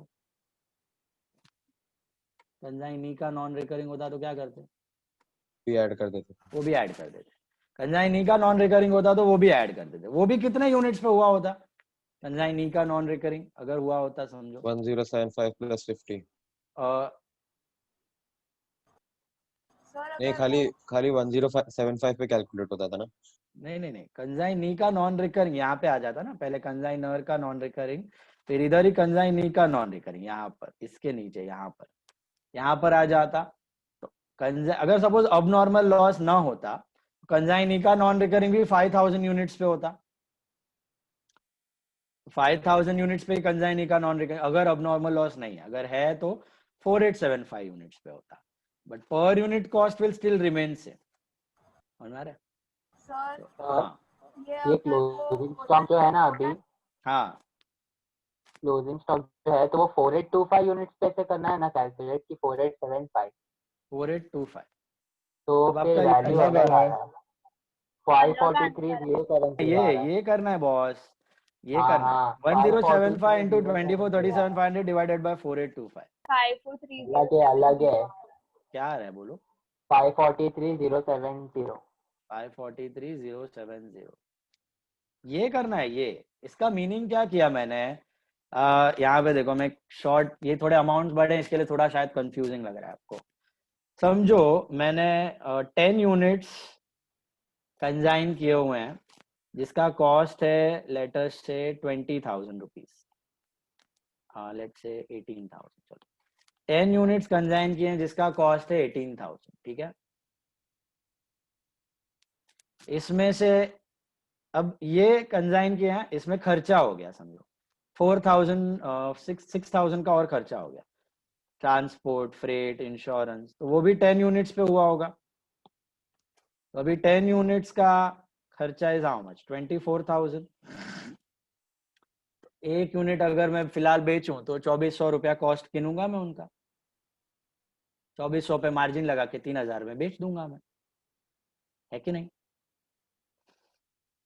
अब इसमें से मैं खाली सिंपल एग्जांपल ले रहा हूं, पहले 2 यूनिट नॉर्मल लॉस हो गया आपका, 2 यूनिट नॉर्मल लॉस हो गया, चलो 2 यूनिट्स नॉर्मल लॉस हो गया, ओके 2 यूनिट्स का नॉर्मल लॉस हो गया। तो 10 - 2 कितना होता है अभी, ये 8 यूनिट होता है। तो ये 8 यूनिट का खर्चा मैं ले लूंगा 24,000, कॉस्ट में से कुछ नहीं घटाऊं। तो अब मेरा जो पर यूनिट कॉस्ट वो 2400 था ना, per unit cost is now 3000 rupees, per unit cost is now 3000 rupees. अभी इस 8 यूनिट्स में से 5 यूनिट्स बिक गए, तो बचे कितने, 3, राइट। तो अब मेरा सिचुएशन क्या है, 8 यूनिट, ये सब भूल जाने का, अभी 8 यूनिट है कंसाइनमेंट में जिसकी कॉस्ट है 24,000, उसमें से 5 बिक गए तो बचे 3, तो 3 का कितना 15,000, नहीं 8 का 24 तो 9,000, 9,000 rupees is my value of consignment stock, 9,000 rupees is the value of consignment stock. This was only normal loss example, ये बैठ रहा है दिमाग में आपके। Now let us take another example with abnormal loss, same example लेते हैं, इसमें अबनॉर्मल लॉस भी घुसा देते हैं। आपका 10 यूनिट्स था, आपने 18,000 रुपए में प्रोक्योर किया था, परचेज वैल्यू थी, 6,000 रुपए उसमें खर्चा हो गया, वो भी 10 यूनिट्स पे हुआ होगा, ट्रांजिट वगैरह जो भी है। तो आपका 10 यूनिट का खर्चा है अभी 24,000 रुपीज। इसमें से 2 units were lost in transit, तो अबनॉर्मल लॉस है ना। तो अबनॉर्मल लॉस में मैं खाली यूनिट कम कर दूं सपोज, तो आपका वापस वो नॉर्मल लॉस के जैसा ट्रीटमेंट हो जाएगा, तो आपका कॉस्ट पर यूनिट बढ़ जाएगा और आपका प्राइस बढ़ जाएगा। बट ये लॉस हर बार होने वाला नहीं है आपका, तो आप इन सिचुएशन में क्या करते हो, आप इसके प्राइस को भी कम कर देते हो, कॉस्ट में से निकाल देते हो उसको। तो 4,800 प्रोपोर्शनेट निकाल दो, पर यूनिट 2400 है ना, तो 2 यूनिट का 4,800 निकाल दो, तो आपका पर यूनिट कितना हुआ 19,600 मिलेगा आपको, 19,200 is the total cost, per unit cost will remain same. यहाँ पे दिख रहा है आपका per unit cost is what 1800, इधर 600 और ऐड हुआ, पर यूनिट कॉस्ट 2400 हो गया। इसमें से आपने पर यूनिट कॉस्ट कितना था 2400 निकाल दिया, 2400 पर यूनिट कॉस्ट ही गया। अभी भी इधर आपका पर यूनिट कॉस्ट 2400 है, 19,200 डिवाइड बाय 8, ये सबको आप डिवाइड करके देखते जाओ, आपका पर यूनिट कॉस्ट वही मिलेगा। Per unit cost is constant still. ये एग्जांपल समझ में आ रहा है आपको, अब नॉर्मल लॉस लिया वो वाला। अब इसमें समझो कंसाइनी का भी नॉन रिकरिंग एक्सपेंस है, तो non recurring expense of consignee ने भी नॉन रिकरिंग एक्सपेंस किया। अच्छा वो किस पे करेगा, 8 यूनिट पे करेगा कि 10 यूनिट पे करेगा कंसाइनी? 8 यूनिट पे करेगा ना, तो 8 यूनिट पे कंसाइनी ने समझो 12,000 रुपए और स्पेंड किया, कंसाइनी का नॉन रिकरिंग, वो 8 पे ही होगा। क्यों 8 पे होगा, 8 ही भेजा है ना, 8 ही भेजा है हमने, उसने 8 ही रिसीव किया है, वो 10 पे हो ही नहीं सकते। तो 8 यूनिट का 12,000। अब आपका कॉस्ट कितना है, 8 यूनिट का कॉस्ट हो गया आपका आई थिंक 31,200 इसको ऐड करके। और यहाँ पे आप पर यूनिट देखोगे तो ये 12,000 अपॉन 8 कितना होता है यहाँ पे 150 ना, 1500 होता है। तो आपका यहाँ पे मिलेगा आपको 29 30, एक मिनट 12,000 अपॉन 8 कितना होता है 1500 ही होता है ना। हाँ बराबर। और 31,200 डिवाइड बाय 8 करो कितना आता है 3,900। 3,900। ये टैली होते रहेगा आपका पर यूनिट कॉस्ट। अभी आपका पर यूनिट कॉस्ट बढ़ के कितना हो गया 3,900 हो गया। यहाँ पे मैंने क्या किया, पहले 10 यूनिट, उस पर और खर्चा, टोटल खर्चा अब नॉर्मल कॉस्ट और खर्चा दोनों निकाल लेने का, सिंपल एज दैट। अगर है तो 8 यूनिट और उसका कॉस्ट, फिर और नॉन रिकरिंग कंजाइनी का हो गया तो 8 यूनिट पे ही लेना है। अब आपकी सीन क्या, अब आपकी सिचुएशन क्या, 8 यूनिट का कॉस्ट ही है, ये पिछला सब भूल जाओ। एट प्रेजेंट आपका जो कंजाइनमेंट अकाउंट दिख रहा है उसका पूरा समरी देखा जाए तो क्या हो रहा है, ये हो रहा है 8 यूनिट्स पे you have spent 31,200, that your net cost of consignment. अभी इस पे आपको अगर बेचना है तो 3,900 का प्रॉफिट लगा के बेच दोगे आप। अभी आप इसमें से 8 यूनिट में से आपके 2 यूनिट्स नॉर्मल लॉस हो गए, 2 यूनिट नॉर्मल लॉस हो गए, तो आप क्या करोगे, क्या इसकी कॉस्ट भी निकाल दोगे? नहीं, इसमें आप खाली यूनिट ही कम करोगे। आप क्या बोलोगे, पहले तो मैं बोल रहा था 8 यूनिट का 31,200 था, नहीं, अभी वो क्या हो गया, 6 यूनिट का 31,200 हो गया, 6 यूनिट का 31,200 हो गया। अब ये 6 यूनिट का कॉस्ट इज 31,200, ऐसे पकड़ के चलने का, 2 यूनिट इग्नोर ही कर देने का, सीधा रिमूव इट फ्रॉम यूनिट्स। अब ये 6 यूनिट में से 5 यूनिट सेल हो गए समझो, और 1 यूनिट बचा है स्टॉक में। तो अगर 6 यूनिट का कॉस्ट इज 31,200 तो 1 यूनिट का कितना cost multiply 31,200 divide by 6 and not 31,200 divide by 8। 31,200 divide by 6 करो, कितना आता है?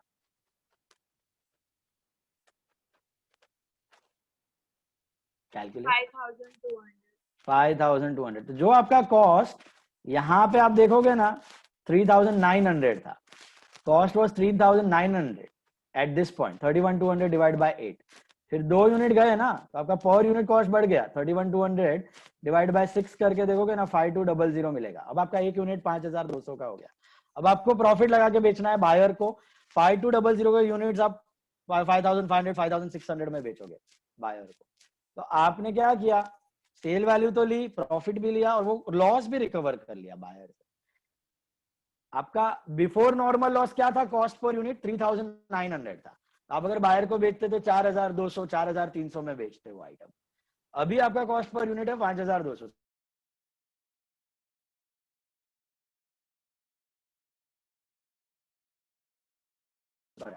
अब नॉर्मल लॉस में देखा मैंने क्या किया, यहाँ पे आपका कॉस्ट पर यूनिट सेम है। अब नॉर्मल लॉस के केस में आपका कॉस्ट पर यूनिट सेम है, देखो मैंने निकाल भी दिया यूनिट, स्टिल आपका ऊपर भी 2,400 था, नीचे भी 2,400 है। आपका पर यूनिट कॉस्ट नहीं बढ़ा, बायर को कुछ एक्स्ट्रा बर्डन नहीं पड़ा, लेकिन यहाँ पे नॉर्मल लॉस की वजह से बायर को एक्स्ट्रा बर्डन झेलना पड़ेगा। That is a mean. अब जा रहा है दिमाग में। सो फंडा बहुत सिंपल है, जितना कॉस्ट और जितना एक्सपेंस ओके नॉन रिकरिंग हो रहा है, ऐड करते जाओ यूनिट्स को यूनिट्स, अमाउंट को अमाउंट। अगर कुछ अब नॉर्मल लॉस है, remove the unit, remove the amount, simple. जो बचा उसको compare it with normal unit, अपना नॉर्मल लॉस का यूनिट उसको हटा के, खाली यूनिट्स हटाने का, और बाकी क्रॉस मल्टीप्लाई करके क्लोजिंग स्टॉक रेडी। उतना ही खर्चा है आपका कंसाइनमेंट पे, प्रोपोर्शनेट। बोलो समझ इसमें लिया? वो आईपी पे भेजा ऐसा पूछ सकते हैं ना? आईपी पे भेजा तो सेम ही है, ये कॉस्ट है ना। हाँ, शुरुआत से अभी तक मैंने कॉस्ट लिया है, तो वैसे ही करने का, डिट्टो पूरा सेम करने का। लास्ट में क्या करने का, लोडिंग। लास्ट में लोडिंग ऐड कर। आईपी और इससे कोई फर्क नहीं है, लोडिंग खाली वो एक्स्ट्रा शेपुट लगाया हुआ है प्रॉफिट का। कॉस्ट पे पूरा ढूंढ लेने का, फिर लास्ट में वो शेपुट लगा देने का लोडिंग। कॉस्ट का फंडा is not going to change. शुरुआत तो से लोडिंग 6 पे लगा के कि 8 पे लगेगा? लोडिंग कितने यूनिट्स का हुआ है ना, उस यही यूनिट्स है अभी तुम्हारा, 6 का ही यूनिट्स है, अभी 8 यूनिट है ही नहीं, यही है। तो 2 का लोडिंग काउंट ही नहीं होगा? 2 का लोडिंग काउंट ही नहीं, कुछ नहीं, 2 गुल जाने का। अब ऐसे पकड़ के चलने का, 8 यूनिट है ही नहीं, 6 यूनिट्स ही हैं, 6 यूनिट्स ही हैं। लोडिंग है तो फिर 6 यूनिट कंपैरेटिवली सेम। जैसे आपने ऐसे कॉस्ट बोल रहे हो ना, 31,200 6 यूनिट का कॉस्ट है, लोडिंग 6 यूनिट, डिवाइड करो प्रोपोर्शनेट, ढूंढ लो 2 यूनिट का, 1 यूनिट है तो 1 यूनिट का loading in your closing stock. तो फिर वो into 6/10 होगा? into 6/10 नहीं, into 1/6। 6 यूनिट अगर समझो लोडिंग है, इस सब में लोडिंग है समझो 6,000 टोटल लोडिंग ऊपर लिखा हुआ था तुमने, वो टोटल लोडिंग अभी कितने यूनिट का है? Total unit total unit was 10 units का, उसमें से अभी कितना बचा है? यहाँ पे 6 यूनिट्स बचा है, तो 6 यूनिट्स का कितना रहेगा? 3600। Are you getting that? तो 6000 टोटल यूनिट था ना, 10 यूनिट्स ऊपर, ये 6000 यहाँ पे था। यहाँ से यहाँ पे आते वक्त ये कितना हो गया अभी? 3600 हो गया। 3600 6 यूनिट का, तो 1 यूनिट का कितना? 6।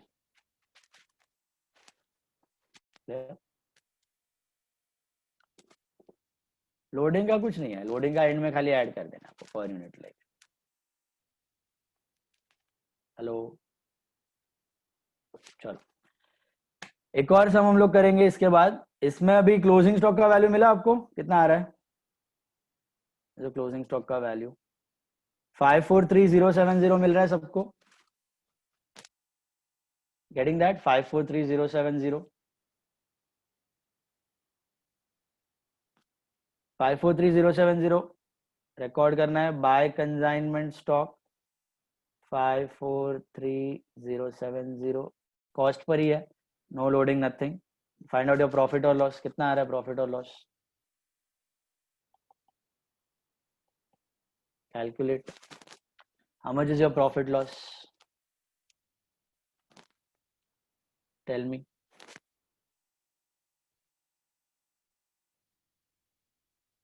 Profit is 120320. 120320 is your profit, consignment stock, okay, and that's it. Remittance ले लिया हमने ऑलरेडी, अब नॉर्मल लॉस बनाया नहीं। गुड्स एंड ऑन कंसाइनमेंट एक ही एंट्री आएगी, बाय कंसाइनमेंट 23 lakhs, एंड इधर आ जाएगा आपका to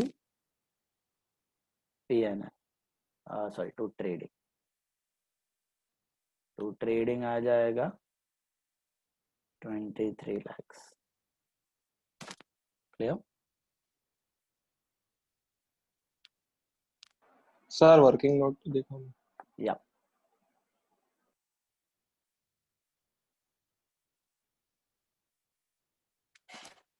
so just remember, at the time of abnormal loss remove cost and expense both, and at the time of normal loss just remove the original units. That's it. Sir Now I want you to try one more sum. Yes Ishan? ये method से हम लोग ने consignment stock ढूंढा, वो हम लोग को ओरिजिनल यूनिट वाले मेथड से कर सकते हैं क्या? यूनिट्स वाले मेथड से करने के लिए थोड़ा लफड़ा है, कर सकते हैं। देखो उस मेथड में कैसे करोगे आप, उस मेथड का मैं बताता हूँ। जो नॉर्मल मेथड है अपना यूनिट्स वाला, उसमें आपको ऐसे जाना पड़ेगा, ओरिजिनल कॉस्ट, ठीक है, ओरिजिनल कॉस्ट का प्रोपोर्शनेट आप लेते थे, याद है? तो ओरिजिनल कॉस्ट का प्रोपोर्शनेट लेने के बदले आपको पूरा लेना पड़ेगा, क्योंकि यहाँ पे पर यूनिट कॉस्ट चेंज हो रहा है आपका। तो ओरिजिनल कॉस्ट कितना था? 23 lakhs था ना सब में, कुछ कितना था? हाँ 23 लाख। 23 लाख था प्लस एक्सपेंस। अभी प्रोपोर्शनेट मत करो, अभी 2 लाख टोटल ले लो, ये मिला आपको 25 lakhs। इसमें से यहाँ पे एक लफड़ा क्यों हो जाता है? नॉर्मल मेथड में आप डायरेक्टली क्लोजिंग स्टॉक ढूंढते थे, यहाँ पे आपको अबनॉर्मल लॉस है ना सब में, वो हटाना पड़ेगा। अगर अबनॉर्मल लॉस नहीं है ना तो फिर वो ओरिजिनल मेथड के साथ थोड़ा इजी पड़ता है, बट अबनॉर्मल लॉस है बीच में, है ना ये सम में, तो 25 लाख में से आपको अबनॉर्मल लॉस का वैल्यू हटाना पड़ेगा, ये आपका कॉस्ट में से निकालना पड़ेगा 62,500। तो यू गेट व्हाट? 24,37,500 ये मिलेगा आपको। अब ये 24,37,500 कितना यूनिट्स का है? अपना यूनिट्स देखो कितना बचा अभी।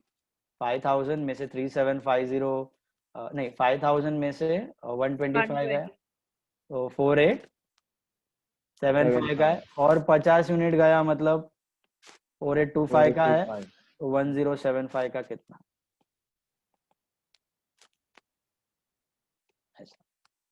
ओके, तो सेम ही आता है। हाँ, अब नॉर्मल लॉस का यूनिट का लफड़ा है ना, ये आपको इसके लिए यही मेथड अच्छा पड़ेगा। ओरिजिनल मेथड से वापस आपको ध्यान रखना पड़ेगा कि मेरे को टोटल कॉस्ट में से अब नॉर्मल कॉस्ट निकालना है, उसके बाद क्लोजिंग स्टॉक वैल्यू पर। अब नॉर्मल लॉस नहीं होता तो फिर टोटल कॉस्ट ले लो, खाली यूनिट्स हटाओ, क्रॉस मल्टीप्लाई करो क्लोजिंग स्टॉक के साथ, मिल जाएगा। हाँ तो सर जिस क्वेश्चन में नॉर्मल लॉस भी दिया है एबनॉर्मल लॉस भी दिया है वही क्वेश्चन में खाली ये वाला मेथड यूज करने का है ना जो हम वो लोग क्वेश्चन में ये वाला मेथड करना पड़ेगा। दे रहा हूँ, एक सिमिलर क्वेश्चन है, पेपर में ही आया है। एक और क्वेश्चन था, अभी मिस हो गया यहाँ पे, विल सॉल्व दैट। कल मैं लेके आता हूँ, कल सॉल्व करते हैं उसको। गो टू दैट पेपर ना, जस्ट पेपर ओपन करो, नवंबर 2018 वाला, पीला पीला येलो पेपर, ग्रुप पे मिलेगा आपको। 2018 नवंबर, पास्ट पेपर मिला।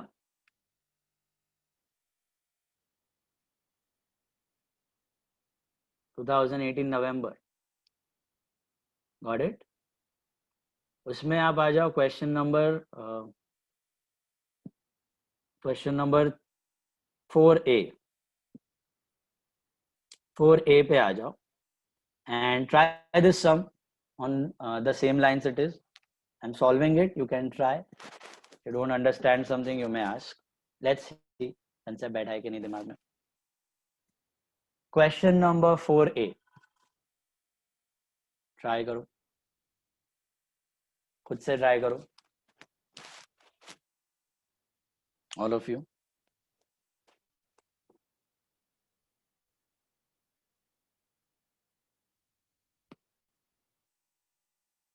November 18 ना? November 18, yellow paper, 4A. Ghee. Raj of Gwalior consigned 15,000 kgs of ghee. पूरा पढ़ो, ट्राई टू इंटरप्रेट, जम रहा है कि नहीं, समझ रहा है कि नहीं, देखो नहीं समझ रहा है तो पूछो।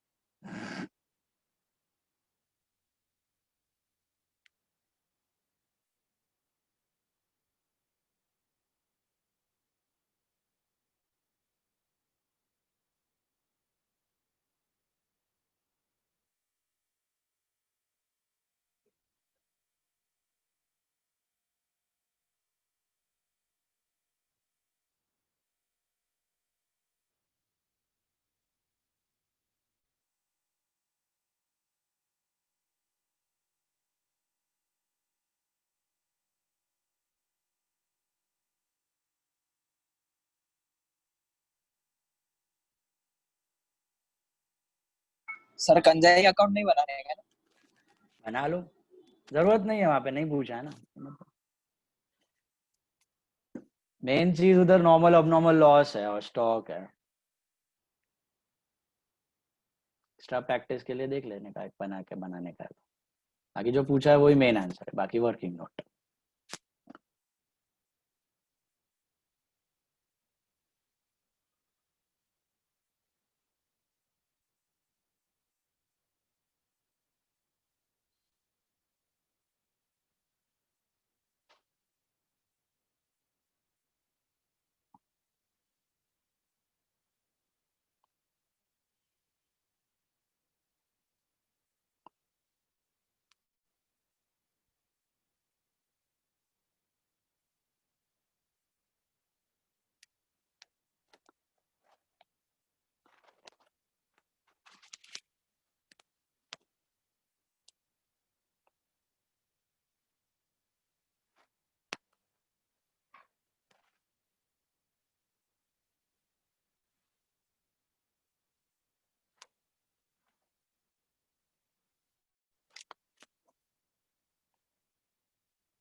Only consignment account and working notes they have asked.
Stock 246690 है.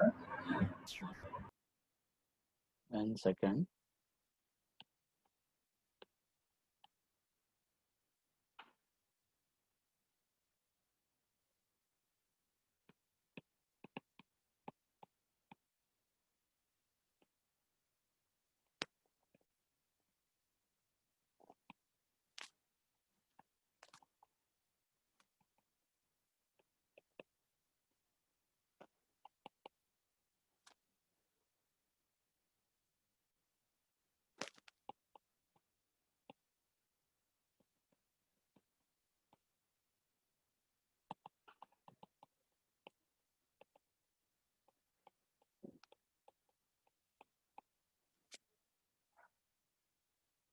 $14,000 का मिला अब नॉर्मल लॉस.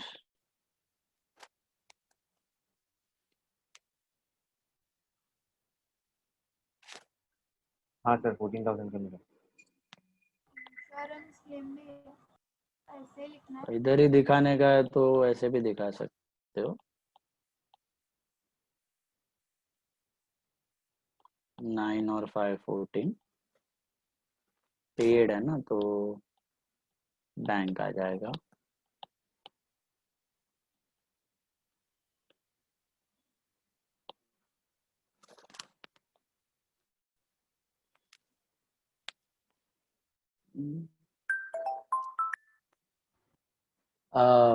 इशिता थोड़ा लेक्चर में फोन करो तुमको. हाँ बोलो. अरे बाप रे, अभी तक नहीं किया. What were you doing? जाके आओ चलो. देखो खुला रहेगा तो आज मिल जाएगा तुमको. जाओ जाओ फटाफट. Welcome.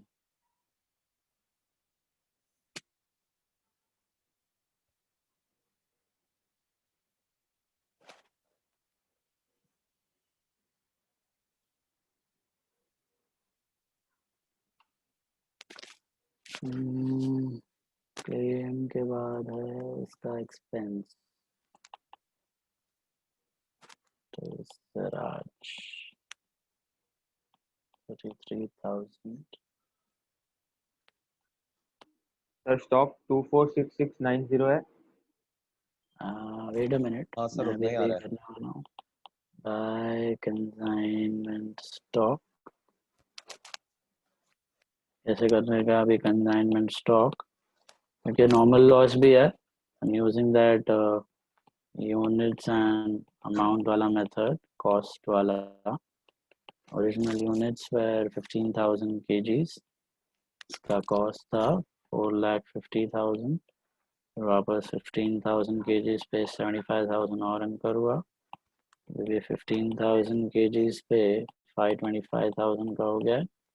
Less abnormal loss 900 kgs का corresponding 14,000 abnormal loss निकाल. So you get 14,100 का. 400 है सर, 900 नहीं. 400 है. So 400 का 14,600 और ये 511,000. Okay. And 511,000 this is for 14,600. अब नॉर्मल लॉस का यूनिट है 100 यूनिट. तो खाली यूनिट से ही हटा देना 14,500 और इसमें से सेल हो गया आपका 7,500 तो बचा 7,000. कॉस्ट रहेगा 511,000. तो अगर 14,500 का कॉस्ट इज 511,000 तो 7,000 का कितना? That's your cost of closing stock. Sir ये abnormal लॉस में हम लोग कॉस्ट में 9,000 नहीं देते ना? नहीं 14. अबनॉर्मल लॉस 14 का ही है पूरा कॉस्ट. उसमें से तो आपको नसीब से क्लेम मिल गया और लॉस कम हो गया आपका फ्यूचर. आपका अबनॉर्मल लॉस 9 का ही है. पूरा कॉस्ट रिमूव करना है. Target is to remove the entire cost. तो per unit value shouldn't be affected. को डाउट लग रहा है ना, अब पर यूनिट वैल्यू निकाल के देख लो, सेम आएगा. Before abnormal loss after abnormal loss आपका पर यूनिट अमाउंट सेम आएगा. देख लो 525,000 डिवाइड बाय 15,000 करो कितना आता है? 525,000 35 बराबर. 14,000 डिवाइड बाय 400 करो, वो भी 35 मिलेगा, और 511,000 और डिवाइड बाय 14,600 करो, वो भी 35 ही मिलेगा। आपका प्री अबनॉर्मल और post abnormal per unit will remain unaffected, but in case of normal loss it will change. Pre-normal loss and post-normal loss per unit cost will increase. तो करो क्रॉस मल्टीप्लाई, कितना आ रहा है आंसर? 24669 मिल रहा है ये सबको? 0 एबल टू गेट 24669 0 आएगा 90 24690 मिला सबको? That's your consignment stock 246,690, और एक तरह सेल का भी आ जाएगा। सिराज ऑफ दिल्ली कितना हुआ है? 7,500 into 60. What was your sale value? 4,50,000 4,50,000. And that's it. Your profit or loss? Sir commission भी है। कमीशन भी है। कमीशन कितना देना है उसको? 5%. तो 22,500 22,500 आ रहा है। तो व्हाट्स योर प्रॉफिट? प्रॉफिट है कि लॉस है? Profit 130,190 190 130,190, that's your profit. Okay, बोलो इसमें कोई डिफिकल्टी किसी को नहीं जमा? Tell me. Sir closing stock का वर्किंग नोट दिखाओ। देखो ये सेल 7,000 नहीं है ना, 7,500 आना चाहिए। ये सेल थोड़ी है, ये कॉस्ट क्लोजिंग स्टॉक का यूनिट है। क्लोजिंग स्टॉक वैल्यू क्या है ना ये। हाँ, ओरिजिनल यूनिट्स कितना था? 15,000 था ना, इसमें से 7,500 सेल हो गया, और 400 यूनिट अब नॉर्मल लॉस और 100 यूनिट नॉर्मल लॉस, 7,000 kgs बचा ना आपका। तो मैं क्या किया, 14,500 का क्लोजिंग स्टॉक है क्या? प्रीपेड एक्सपेंस है ना, तो मैं प्रोपोर्शनेट निकाल रहा हूँ। 14,500 का 5,11,000, तो 7,000 का कितना? वो प्रीपेड, वो नेक्स्ट ईयर काम आएगा। अभी मेरा जो कंसाइनमेंट अकाउंट है ना, वो इतना ही कॉस्ट रिफ्लेक्ट कर रहा है। ये कॉस्ट आपको इधर क्रॉस चेक करना है ना, तो take your calculator, all of you, and check. See, ये आप डेबिट है ना, डेबिट में कितना लिखा हुआ है यहाँ पे? 450 लिखा हुआ है। टाइप 4,50,000, टाइप 4,50,000 प्लस 75 और खर्चा हो गया 4,50,000 plus 75 minus abnormal loss, that is 14,000. 4,50,000 plus 75 minus 14,000, कितना आ रहा है? 4,50,000 plus 75 minus 14, 5,11,000. 5,11,000। तो ये आप ऐसे सोचो, मैंने श्रिंक कर दिया, इतना पोर्शन अगर काट दिया तो नेट कॉस्ट कितना मिला मुझे? 5,11,000 मिला ना। And that 5,11,000 cost is for how many units? 15,000 units थे, माइनस 400 यूनिट चले गए। That 5,11,000 is for 14,600 units, right? So what I am doing now, I am making those 5,11,000 ka cost equivalent to not 14,600 units. I am making it 14,500 units ka cost. That's it. 14,500 का इतना, तो 7,000 का कितना? That's your stock.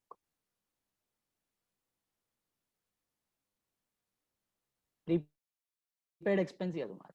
अगर वो ना होता normal loss, तो भी तुम यही करते। देखो नॉर्मल लॉस निकाल दो और सोचो आप क्लोजिंग स्टॉक कैसे वैल्यू करते हैं। उसका भी शॉर्टकट यहीं से मिल सकता है आपको। अगर समझो नॉर्मल लॉस ना होता ना, अगर नॉर्मल लॉस ना होता ना, तो आप कैल्सी में अभी आपको मिला था ना 5,11,000, कितना मिला था? 5,11,000। करो type 5,11,000 divided by 14,600 into 7,100। 5,11,000 divided by 14,600 into 7,100, कितना आ रहा है? 248,500. 248,500 मिल रहा है। अब अपना ट्रेडिशनल मेथड से करो calculate closing stock without normal loss, यही आंसर आएगा 248,500। 248,500 ही मिलेगा।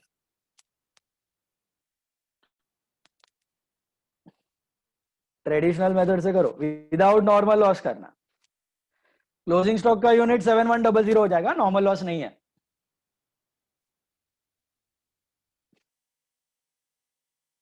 आ रहा है 248,500 आएगा। यही है रे, प्रोपोर्शनेट है, प्रोपोर्शनेट ही है। तुमने क्या किया, 5,11,000 टोटल कॉस्ट था, वो कितना यूनिट्स का था, 15,000, तो 7,100 का कितना, वो स्टॉक है। अभी हमने क्या किया, वो 15,000 में से 5,11,000 was not for 15,000, 5,11,000 was for 14,600, 5,11,000 was for 14,600, तो 7,100 का कितना। और नॉर्मल लॉस के केस में 5,11,000 is not for 14,600, 5,11,000 is for 14,500, तो 7,000 का कितना, ये आपका value of stock as a prepaid expense. ठीक है, समझा कि नहीं, मिला? That's your sum, okay, that's it. Done for the day. एक और सम है एक्चुअली, बट अभी टाइम नहीं है ना। ठीक है, अभी हम लोग नेक्स्ट लेक्चर में करते हैं। तो आप एक काम करो, एक छोटा सा पेपर का ही सॉल्व करो, आपको होमवर्क नहीं देता हूँ मैं। कर लेंगे, होमवर्क कर लेंगे, होमवर्क कर लेंगे सर, 10 होमवर्क मिनट चलेगा सर, होमवर्क चलेगा। बहुत टाइम है 10 मिनट का एग्जाम है, चलो इधर कर लो ना, बेटर है, घर पे काम कम है। आप फिर कॉलेज के टाइम क्या करेंगे? सर थोड़ा मैथ्स का बाकी है, मैथ्स का homework करो, करना। मैथ्स का करो। मैथ्स का एक होमवर्क मिनट। बाकी है ऐसे बोल रहा है। एक मिनट, एक सम कर लो फटाफट। आई टेल यू, नवंबर 19 आपने किया हुआ है, राइट? हाँ, problem number 2A, May 18, 2A May 18, May 18 का 2 कर लो फटाफट। 2A का May 18, छोटा सा समय, क्या बनाना है आपको, consignment account and Rawat account, दो अकाउंट्स हैं इन the books of Shri Gopinath. चलो बना लो। May 18 का 2 है, लास्ट क्वेश्चन है, वो पेपर का लास्ट क्वेश्चन ही है एक्चुअली। 3 ही क्वेश्चन थे 4 पेपर में कंसाइनमेंट के। तो बड़ा सा मैं घर पे कर लेंगे। एक कुछ बड़ा नहीं है, करो consignment 2A, very easy it is. कौन सा? May 18? May 18, May 18, easy it is. Goods in transit किया था हमने, याद है? Goods in transit, how to value goods in transit.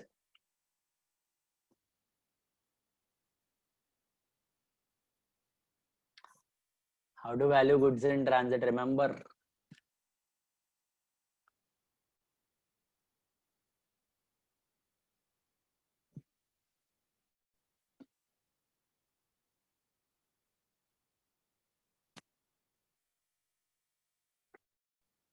Ganpat वाला है ना?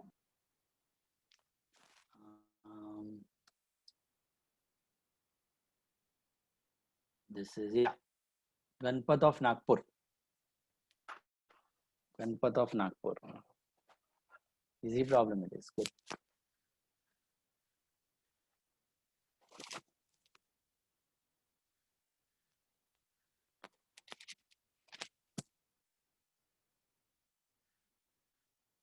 कल खत्म हो रहा है consignment, last lecture, Saturday test. कल शायद टाइम बचे तो I will take shares also, start with 2-3 shares. समय आ गया। बस 2-3 समय है। सर ये जो लोडिंग चार्जेस है वो लोडिंग प्रॉफिट है कि नहीं नहीं, कौन सा लोडिंग चार्जेस, ये लोडिंग चार्जेस तो चार्जेस है यार, लोड करने का गुड्स का, non recurring expense. Loading means profit, वो खाली लोडिंग हम लोग बोलते हैं उसको, वो आपको क्वेश्चन में लोडिंग नहीं देगा, दे सकता है कभी, बाकी तो इनवॉइस प्राइस ही दे देगा, प्रॉफिट एंड इनवॉइस प्राइस, वो प्रॉफिट को लोडिंग बोलते हैं। Loading charges are not profit, they are वो लोडिंग अनलोडिंग का charges, one time expense, non recurring, consignor का। कंसाइन का बचा है clearing, warehousing, storage, packing and selling. इसमें से नॉन रिकरिंग कौन सा और रिकरिंग कौन सा? Clearing non-recurring. Clearing is non-recurring and warehousing packaging is recurring. करो।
आ रहा है?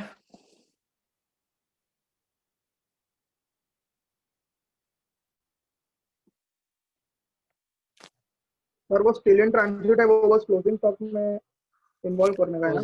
क्लोजिंग स्टॉक में इन्वॉल्व करना है, लेकिन वैल्यूएशन अलग हो जाएगी उसकी। How to value that? कौन सा खर्चा लेना है? इन ट्रांजिट और सिर्फ डिलीवर्ड। कंजाइनर का, नॉन रिकरिंग और ओरिजिनल कॉस्ट। क्योंकि इन ट्रांजिट है तो कंजाइनी का नहीं है। 36,250 का प्रॉफिट आ रहा है। चेक करो ना, सोल्यूशन डाला है ग्रुप में। ठीक है, नीचे सोल्यूशन है ना ग्रुप में, चेक करो।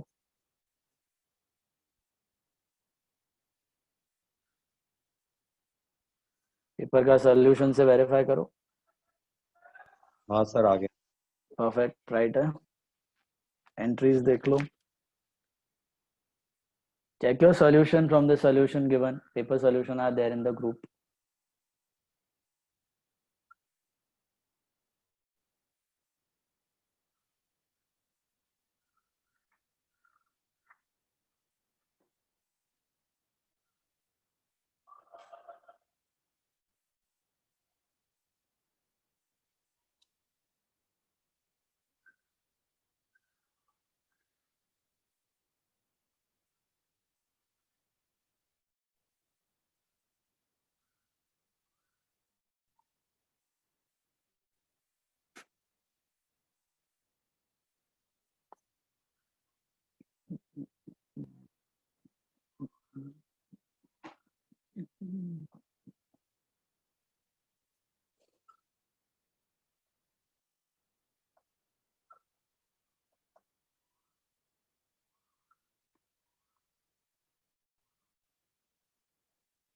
मिल रहा है 36,250।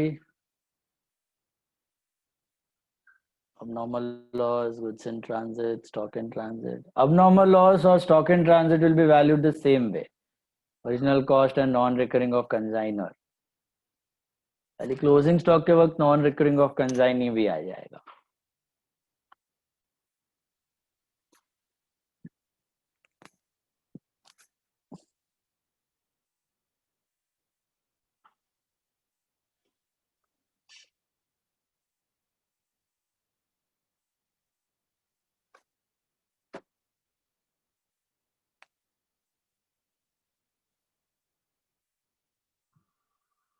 सर बाकी सब आ गया, वो एक बार 36,250 वाला बोलो ना.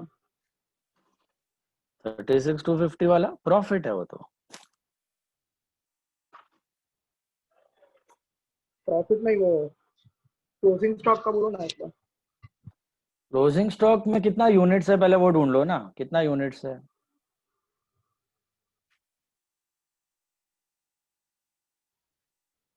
How many units are there in closing stock?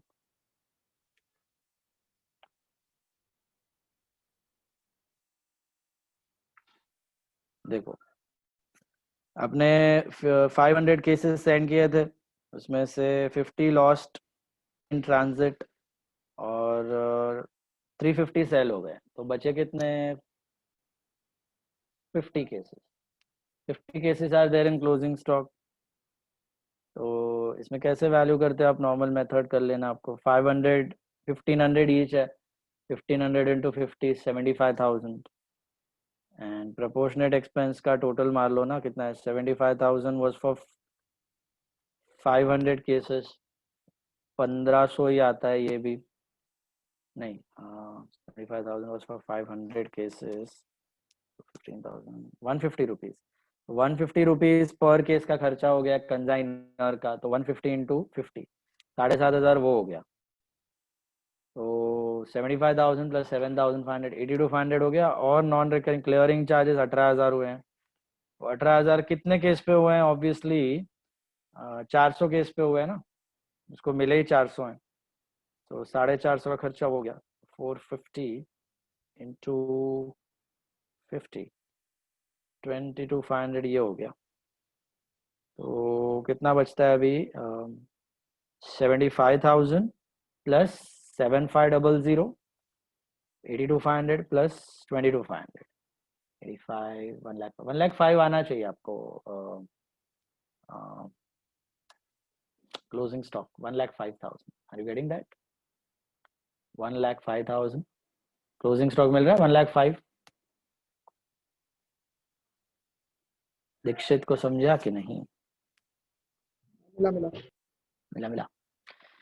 1,05,000 should be your closing stock.